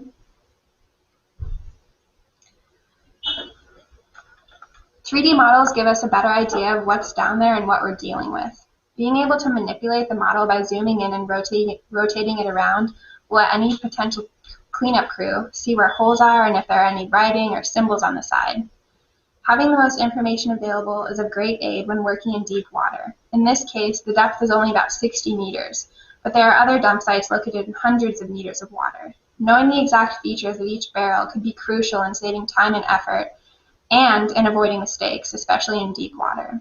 So this is where the power of photogrammetry comes in, creating 3D models from 2D images or videos. Next slide. So after we make a 3D model, we can create an interactive barrel field in the GIS. So we just make a point layer of where all the barrels are and then use ArcGIS Pro's pop-up function to link a screenshot of the 3D model to the corresponding point. Next slide. Beyond an interactive barrel field, we've been able to overlay 3D models on top of side scan sonar in maps in a scene in ArcGIS Pro. So the goal for this project is to have videos and 3D models made of all of the barrels in this barrel field in this dump site, and then we have so much information available in case anybody wants to remove these barrels in the future. Next slide, please. So this site is an example of coastal areas that are littered with objects along the seafloor, and these visualization techniques will be of great use in remediation and recovery efforts. Thank you. That's it for me. Great job, Katie. Thanks for the presentation. We'll have some questions coming in at the very end of the sessions here. We'll be able to ask you. So next up, we've got John Nordling from GeoMarvel, and John works a little bit more on the software development and installation side of things. I'll let you tell us more about what GeoMarvel does, John. Over to you. Thanks a lot for being here. All right, thank you. Good to be here. So let me just back up here a second so you can get full view here. John Nordling from GeoMarvel. Nice to be here at this event. And we're the 2020 System Implementation Award winner for Esri. And what that really means is that we work on building geographical information systems in the cloud, installing them, configuring them, making sure organizations can leverage them at all different types of capacities. And we're lucky because we get to work with all different types of industries, and being here today talking about water projects and things, I think it's really kind of interesting to go back in time and look at really how relevant some of this stuff is. So next slide, please. So our company focuses on GIS cloud managed services, ArcGIS solution implementations. The couple projects here that I just saw, you heard the terms, we built this and we did this with ArcGIS, and a lot of what we do is make that stuff possible for organizations. So when they have initiatives or they have projects or they have goals in different aspects, we're able to stitch the software and stitch the solutions together to make it applicable in that industry. We also build a lot of custom applications, do technical consulting, and are really enjoying doing a lot of trainings and workshops with organizations and nonprofits. So that's a little bit about us. Next slide, please. So when preparing for this talk, and my team, and we kind of spoke about it internally, we looked at all the projects that we had, and we looked at, the ones that were relevant for the blue economy. And with that, we kind of went down this route of getting a little bit more educated about the blue economy, especially in context of GIS and what did that mean. And we discovered these kind of 14 principles of the blue economy. And I'm sure you guys here at this event here are familiar with some of these when looking at them, and then looking at GIS and visualizations and technologies. 3 of them kind of jumped out at me. One was being solution driven when you're looking at problems such as climate change and environmental justice. Partnering is really big, even in the technical industry, for getting things done, right? Finding other organizations to collaborate with, to bring your ideas together, bring those solutions together to ultimately solve a common problem. And then science-led, there's a ton of science in the blue economy, in the sustainability of the blue economy. So the academic institutions paired with the kind of the commercial R&D coming together and really bringing technology front facing, and actually being a driver in some of the change associated with this. So next slide. I'm gonna show just a few examples of some projects that we're able to talk about that kind of cover driving sustainable the blue economy through GIS and visualizations in some context. So solution driven. When I talk about being solution driven, I think about the solution as a whole, not just one piece of a project or one application or one example of a data set, but really all of the intricate pieces between databases and collaborations and standards and availability of data.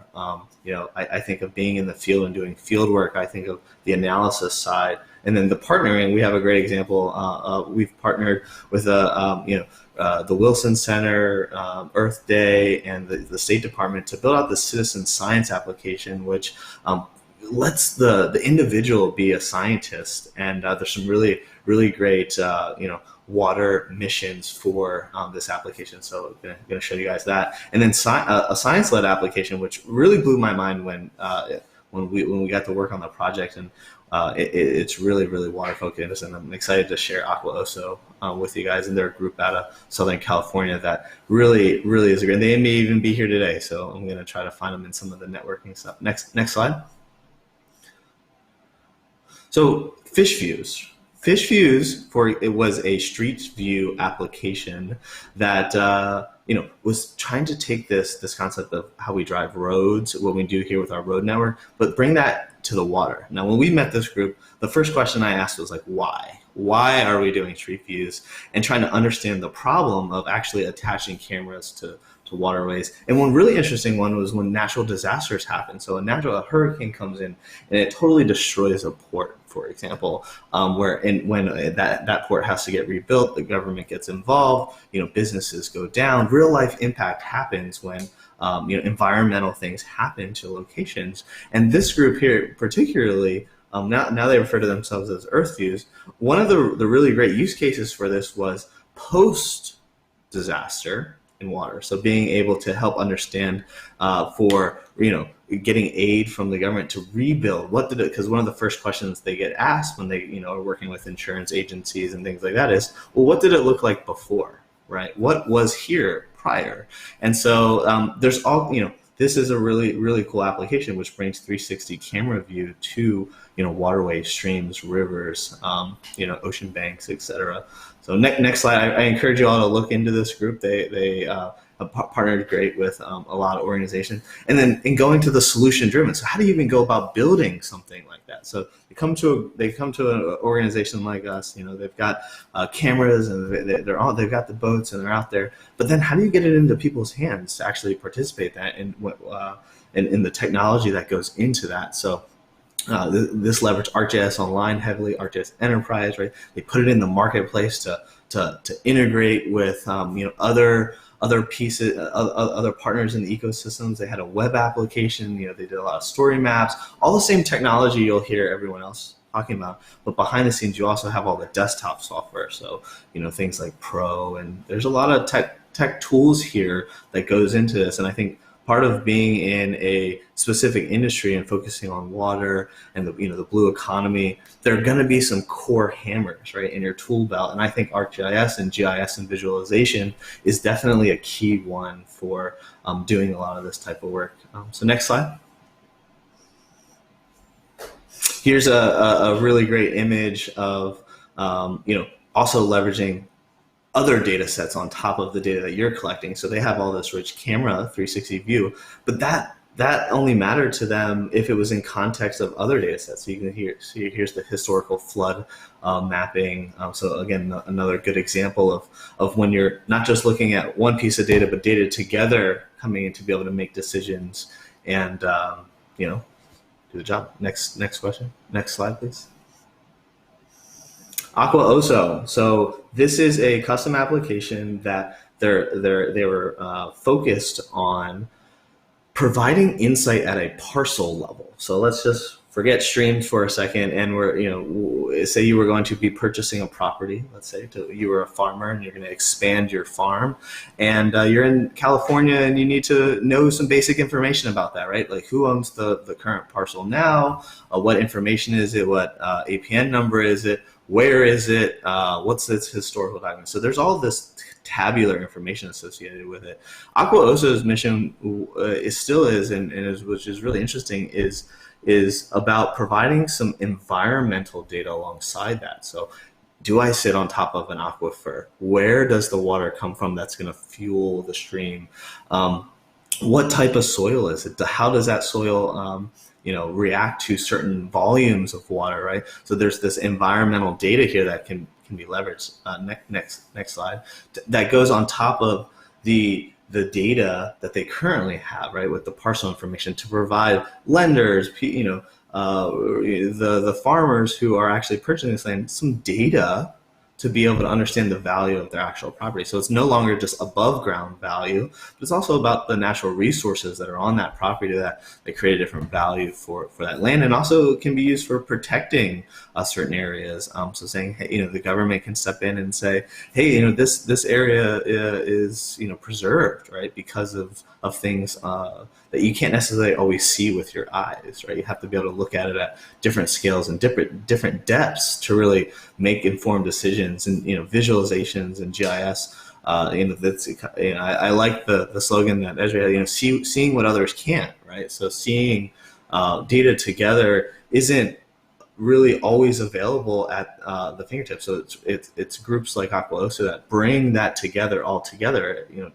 in one place, that allow you to interpret this data at the right time with the right data. So next step.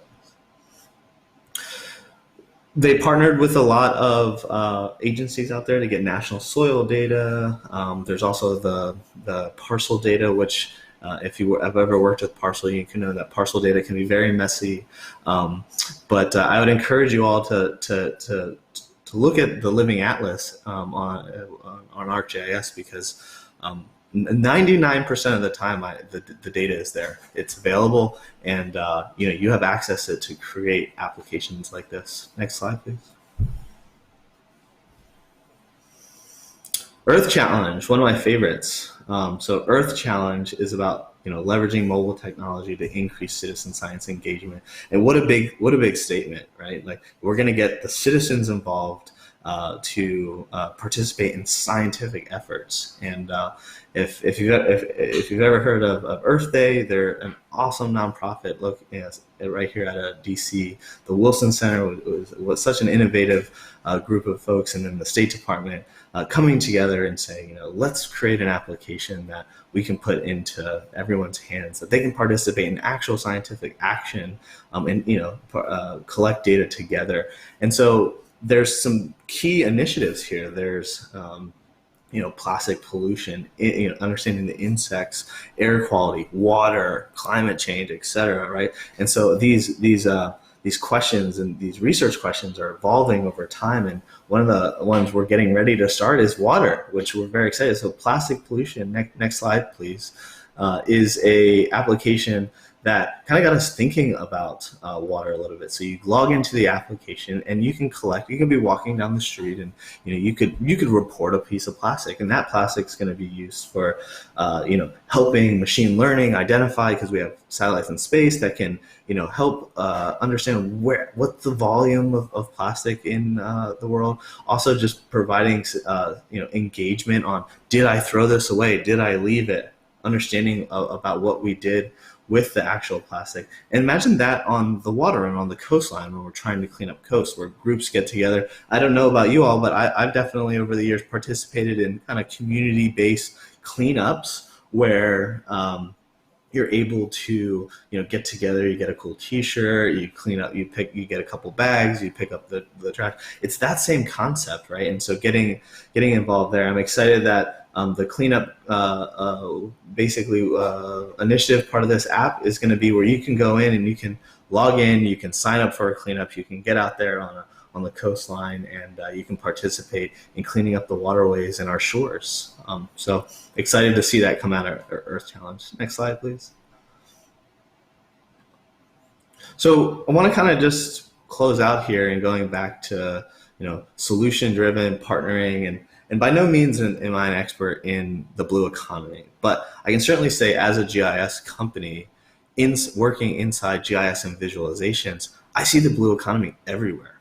It is literally everywhere. I can't tell you, there's not a map out there where we don't include water in the layers, where we're not using it for decision making, right? Every single, whether it's an electric utility or a government, water matters, right? And so I would encourage you guys to look at the other, next slide please, the other parts of these 14, next slide.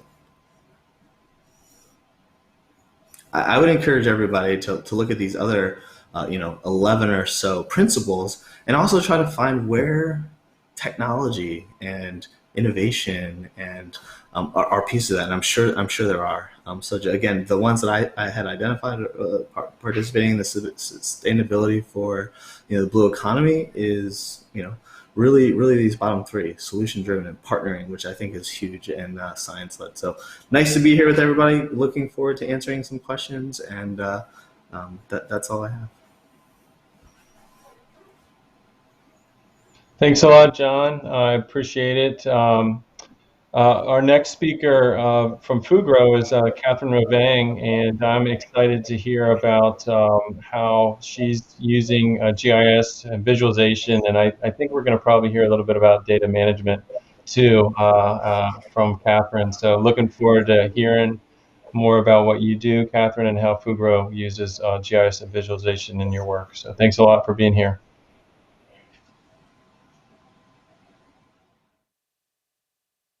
Yes, thank you, Keith, for having us. We're definitely really excited to participate and hear all the great ideas and other exciting work that all these other companies and academics are working towards. So I'll go ahead and start and just give kind of an overarching view of Fugro's vision, and that Fugro is the world's leading geodata specialist. Geodata is the key to safely and sustainably design, build, and operate any asset on the planet. And ultimately, we believe in sustainable development as a driver to help create a safe and livable world. And in tandem with today's theme on aqua optimism, geodata of the Earth's oceans assets is particularly important, considering the oceans cover 70% of the Earth's surface and 97% of the Earth's water is in the ocean. In support of the UN Sustainable Goal to ensure the health of our world's oceans, Fugro is an industry-leading supporter of the Nippon Foundation JEBCO Seabed 2030 project. To date, we've contributed more than 1 million square kilometers of high-resolution bathymetry to date.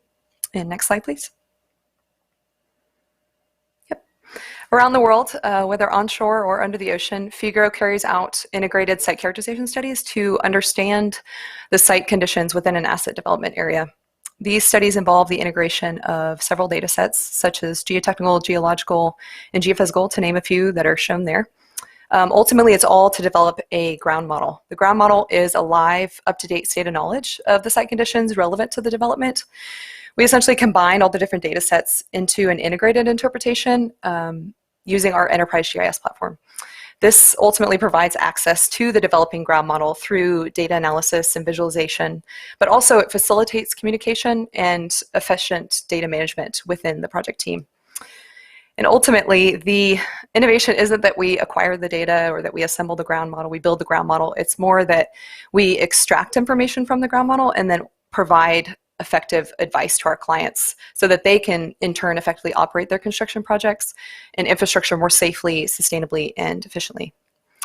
So today I will demonstrate a couple of client application solutions designed to support the project stakeholders in making informed decisions about their marine site investigation during the development of the ground model. And next slide, please. And you can go ahead and hit play on that. Through our enterprise platform, we can deploy web applications, allowing our clients to analyze spatial data patterns and make informed decisions. What you're seeing here is an example of a subsea infrastructure project hub site. A hub site provides a one-stop shop for managing the geodata of the project through dashboard and web application displays. This first application, it includes a marine geophysical near real-time dashboard. What you're seeing is the project data that was updated as it was collected on a 24-hour schedule, and this included the bathymetry, backscatter, side scan sonar, and the sub-bottom seismic imagery. The user is able to click on the GIS features and access attachments such as high-resolution images of the sub-bottom seismic lines. Also available are infographics displaying current survey progress per line kilometer, and a current weather conditions panel provided from Windy on the bottom right there. Ultimately, from this dashboard display, the user is able to view statistics pertaining to the overall project completion and progression of the survey with each daily login from their browser. The second application provides insights on the seafloor in situ geotechnical subsample test data, and when it's captured during an offshore geotechnical campaign. In this case, the user is able to filter the geotechnical data via the exploration type on the left to isolate a specific progress on various as collected geotechnical cores. The user is also able to perform selections in the map to siphon the data down, displayed in the charts to a specific location, or in this case, a group of locations associated with a particular anchor cluster. The user is also able to access documents, as you just saw, associated with preliminary report or data deliverables through our versioned document control system.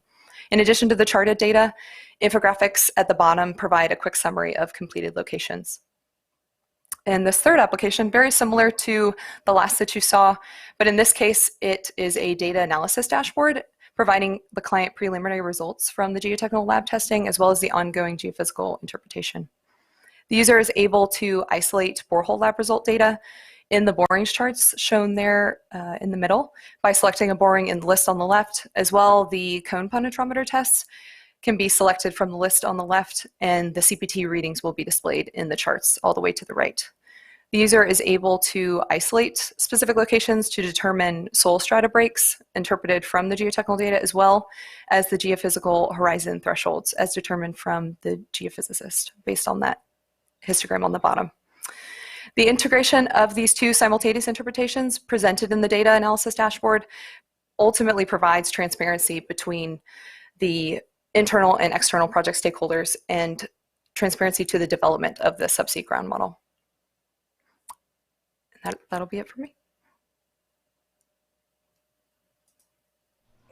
Thanks a lot, Catherine. It's exciting to see the hub implementation there within the Fugro group and given clients the ability to really drill down into the different levels of product that you're making available. So I find that very intriguing and I really appreciated your presentation.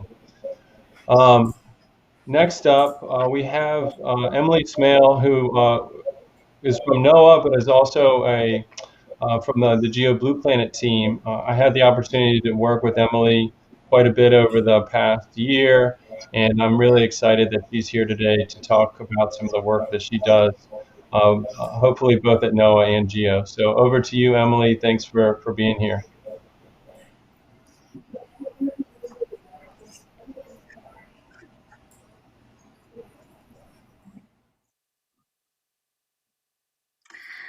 Great. So, hopefully I'm moving the wrong way. Okay.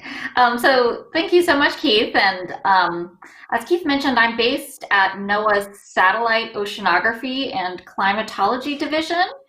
And I work to support a lot of user engagement and particularly international activities. So one that's part of the group on Earth observations called Geo Blue Planet.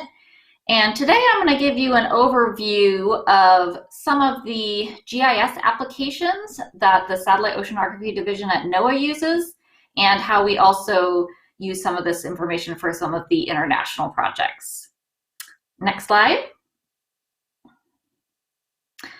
So within NOAA, there are several what they call line offices, which focus on different parts of the ocean and atmosphere.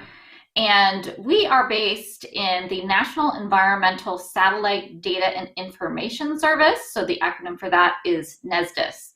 So getting and producing data is something that NESDIS really focuses on, particularly from the satellite side, but also more so transforming that data into usable information for decision making for our various stakeholders is something that is really important in our work. And we are based in the Satellite Applications and Research Center, which is called STAR, and in the Satellite Oceanography and Climatology Division. Next slide. So in the Satellite Oceanography Division, we use GIS and various types of visualizations primarily for identifying and exploring our current data sets. So our division produces a lot of data from satellites, as well as does analysis by incorporating satellite data with other data sources to produce products. And so I am going to highlight just a couple of our items today. One is a product called Ocean View that's in development, and a couple projects from the NOAA Coast Watch program, where you can select some of the data on mapping applications and then actually extract and download, process the data yourself, as well as some tools for visualizing some of our data. And then I'll also give a couple examples of how we use GIS and visualization tools to process that information into the decision support tools, which really help you derive some information out of the tools. And for that, I'll give an overview of a turtle tracking project, as well as an effort we've been doing with UN Environment and ESRI, looking at chlorophyll as a proxy for eutrophication. Next slide. So here I have a couple examples from the NOAA Coast Watch program. So Coast Watch is a program within the Satellite Oceanography Division that works to get satellite data out to users and produce products that are based on user needs. And there is a lot of data that is distributed by Coast Watch. And so GIS is used in terms of helping people find specific data sets. So here are a couple of our applications. One is a granule selector, where you can see exactly where the satellite swath is, and then pick out the different data sets and actually download them. And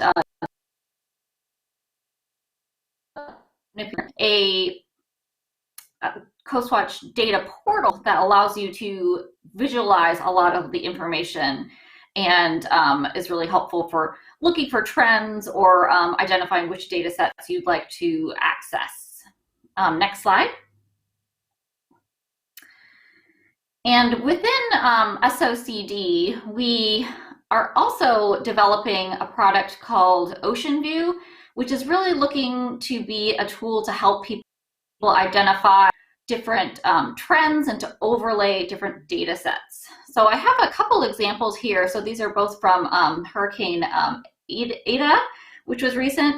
So the one on the bottom and the forefront here, so this shows the path of the hurricane, and then overlaid you have information related to sea surface temperature, as well as some precipitation data from NASA. So here you have NASA and NOAA data that's available for viewing and combining together, so you can try to look at interactions between different parameters. And then on the top, we have an image of the hurricane that has wind data overlaid, as well as the opaque swath are data sets from synthetic aperture radar. So it looks at the smoothness of the ocean. And so these are really interactive tools that are being developed to really help our users understand scientific phenomenon and understand how different data sets can be used together to extract information. Next slide. And then if you could click on this, this is a video. So this is an animation where the little turtle spot is from turtle tracking data. So you can see where the turtle goes, and then it's overlaid with different temperature data. And so a lot of that is used to develop support tools for fishermen with this type of thing, where you can identify what types of environmental conditions certain species, such as protected species like sea turtles, are preferentially found in, and so that allows them to reduce bycatch. Next slide. And then the last example I'll get is the project that Keith had mentioned in the introduction. This is something that we had done to support Sustainable Development Goal 14, which is the responsibility of UN Environment. And this indicator has two parts. One is coastal eutrophication and one is marine litter. And with the eutrophication, one of the big challenges is that a lot of countries do not have in situ nutrient data to directly measure eutrophication. And so we had identified with a team of satellite science experts some global data sets and then put together a method for processing it so that you can look at changes relative to a baseline as well as anomalies in chlorophyll. And we have a link here which has some background information about the project as well as data sets and additional information about the method. Next slide. And this is just a summary of some of the outputs. So for this project, we put together 2 sub-indicators, one that is looking at chlorophyll change relative to a baseline time period of 2000 to 2005. And so that's the image on the left here. And then the image on the right is looking at a NOAA product that looks at chlorophyll anomalies relative to the past 60 days. And so the bottom image there shows groupings of these anomalies shown in an algal bloom index where you have moderate, higher, and extreme. So how much it has changed over the past 61 days to help countries identify potential eutrophication hotspots so they could do further investigation and try to identify any issues that are happening. And so that's all for me. Thank you. Thanks a lot, Emily. I appreciate the presentation. Lots of good Earth observation data in action, and it's really, really great to see the work that you and your team are doing. Next, we're going to go over to Drew Stevens at Cardinal Point Captains. Drew is a great friend and colleague of mine, and I'm excited to hear what he has to say about what CPC is doing with their GIS and visualization. So over to you, Drew. Thank you, Keith. And thanks, everybody. I'll try and get through on time here. I just want to talk about how technology and data collection are aiding in ocean visualization. Of course, we've got Hurricane Laura there in the middle, approaching the Gulf Coast. And think about it, just a few decades ago, we didn't have that. And now we can see an image like that and understand what's happening. So visualization is key to understanding is my premise, and that helps decision makers make better decisions for the areas they manage. Next slide. Quick run backwards. The ocean's not blue anymore. And what I'm getting at is that 10 years ago, as we built a GIS to respond to the Macondo oil spill, we had fabulous data up to the coast, and then the ocean was just blue. So scratching for GIS data just a decade ago was really challenging. And now we know about the Argo float network that's been around for 25, 30 years. We've got infrastructure data out into the Gulf. We've got mammal data. We've got ecosystem data, the ubiquitous ship track densities, and of course, good old bathymetry. So we've come a long way catching up with our terrestrial brothers and sisters in the GIS world. Next slide. What we're seeing, of course, is this amazing opening of these data silos, mainly by government agencies, but also commercial organizations and in the academic community. And we're able to not only use data sets that are too big to download, but we're able to run analytics on these visualization products. Keith talked about the ecological marine units in his opening.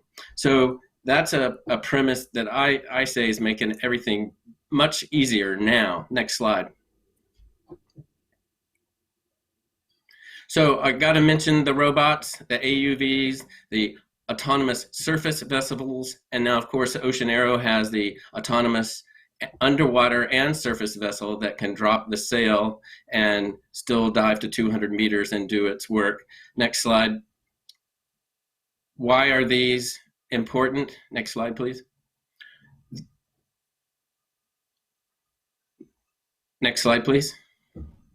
These are important because for two main reasons. You can verify your global or modeled data at a local scale using robots. You can, for instance, look at harmful algal blooms off the Mississippi River. And you can collect other sorts of data without the expense and time of humans and ships at sea. So that is part of the visualization equation. Next slide. Again, the premise is that visualizing the data is the key to understanding. And often this analytical result is the visualization. It's so true for the ecological marine units. And that also, that visualization is a data set that can be queried, resampled for a higher density look at a smaller area. And then another visualization tool that's also sort of an analytical tool is with Esri's new voxel layers, these multidimensional volumetric data layers that are typically sourced out of a NetCDF file or a space-time cube study. These allow us to do fences as well as surface isolines along a variable like temperature or salinity. And again, it just adds to that quiver of visualization tools. Next slide. Oh, thank you for that. There's a little red arrow to mention, for instance, CPC works in Flower Gardens National Marine Sanctuary, and tools like voxel layers are a big help. Story maps and dashboards, of course, these are the two most profound tools in communicating science, in sharing our visualizations and our understanding. I won't spend a lot of time talking about them, but they are configurable apps that Esri has perfected and matured over the last few years, and dynamic looks at live data in both cases. Next slide. I'll summarize with a couple of things, especially for our whole session. These tools that you've seen from all the presenters help us see and understand the complex processes and data sets that we're working with in the ocean. Of course, that allows managers and planners to make informed decisions about the areas that they're stewarding. And just to point out that executive and public access to the work we're all doing in Ocean GIS continues to grow. And that's not just in Ocean GIS. The 2020 fire season was a big example of how you'd see story maps in the press and dashboards on news websites. So this is a fantastic way to communicate our science out into the public. A couple other examples with inundation dashboards and ship densities. So with that, I'll go to the next slide. There's contact information. Thanks for the time. Keith, thanks for moderating, and thanks for Blue Tech Week. Thanks a lot, Drew, and I appreciate everybody's time here at the panel this afternoon. I believe that we are out of time. I'm getting a notification from the broadcast booth that we are running up. What's that? We're running out of time. So I think we're going to be cut on short for our questions. If there's a way that, oh, here's a question. Question for Katie at Orca Maritime. I know Orca Maritime has efforts in finding unexploded ordnance. Have you also mapped this with GIS? You're muted, Katie. I'm sorry. Thank you. Sorry about that.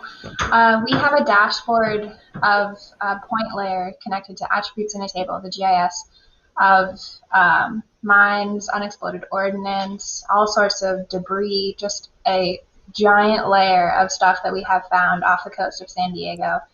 And we are currently working with the Navy for them in their training ranges when they remove or add or move something out there. So we're currently using a dashboard working with the Navy, and it's been a really helpful and useful process for them, because before they were just using Excel and they couldn't visualize anything with Excel. So yes, we have definitely mapped extensively objects off the coast of of San Diego. Nice.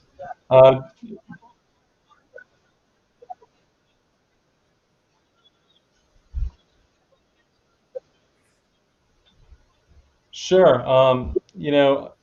Can you guys explain some of the common types? I think we heard about this today. Some common products that you develop to help distribute the visualization, the GIS visualization products that you are working on. And I'll start with Catherine. Yep, I would say in addition to what you saw today, we do make heavy use of our dashboards, and we definitely use the hub sites to bring it all together. We have made use as well of story maps and custom widgets and web app builder displays. So it all kind of depends on what scope or what group, but I would say whether it's land site characterization, marine site characterization, or asset integrity, asset management, everyone within our company, it doesn't matter if they're onshore or under the ocean, everyone's participating in the enterprise GIS, and the configurable app templates that Esri provides really makes a really good way for us to translate. Like Katie mentioned, you can't really visualize an Excel table. So it's really good to be able to piggyback some of that data in such a spatial, like a nice spatial display that's easy to use, and really anyone can set it up. Emily, what about you guys at within NOAA or GeoBlue Planet? I know Coastwatch is a big utility that I use. What else is out there? Thanks, Keith. So we do have a lot of different applications that are used. One thing that's really helpful is the ability to overlay multiple data sets together, including there's a lot of interest in trying to put together different types of data. So not just satellite data, but then also including some information about population data or animal tracking. I think that's really helpful, as well as looking at some of the dashboards for summary data. So that's something that the Coral Reef Watch program uses. And we also have started collecting some information with some of the survey information, and so that's really been helpful for helping map out stakeholders as well. Cool. Well, thanks a lot, Emily. And I think we officially are out of time now. Is that right, Cheryl? Okay. Well, thank you. Thank you all for attending and being here today. And we'll connect again soon and work on some cool GIS projects. Thanks, Keith.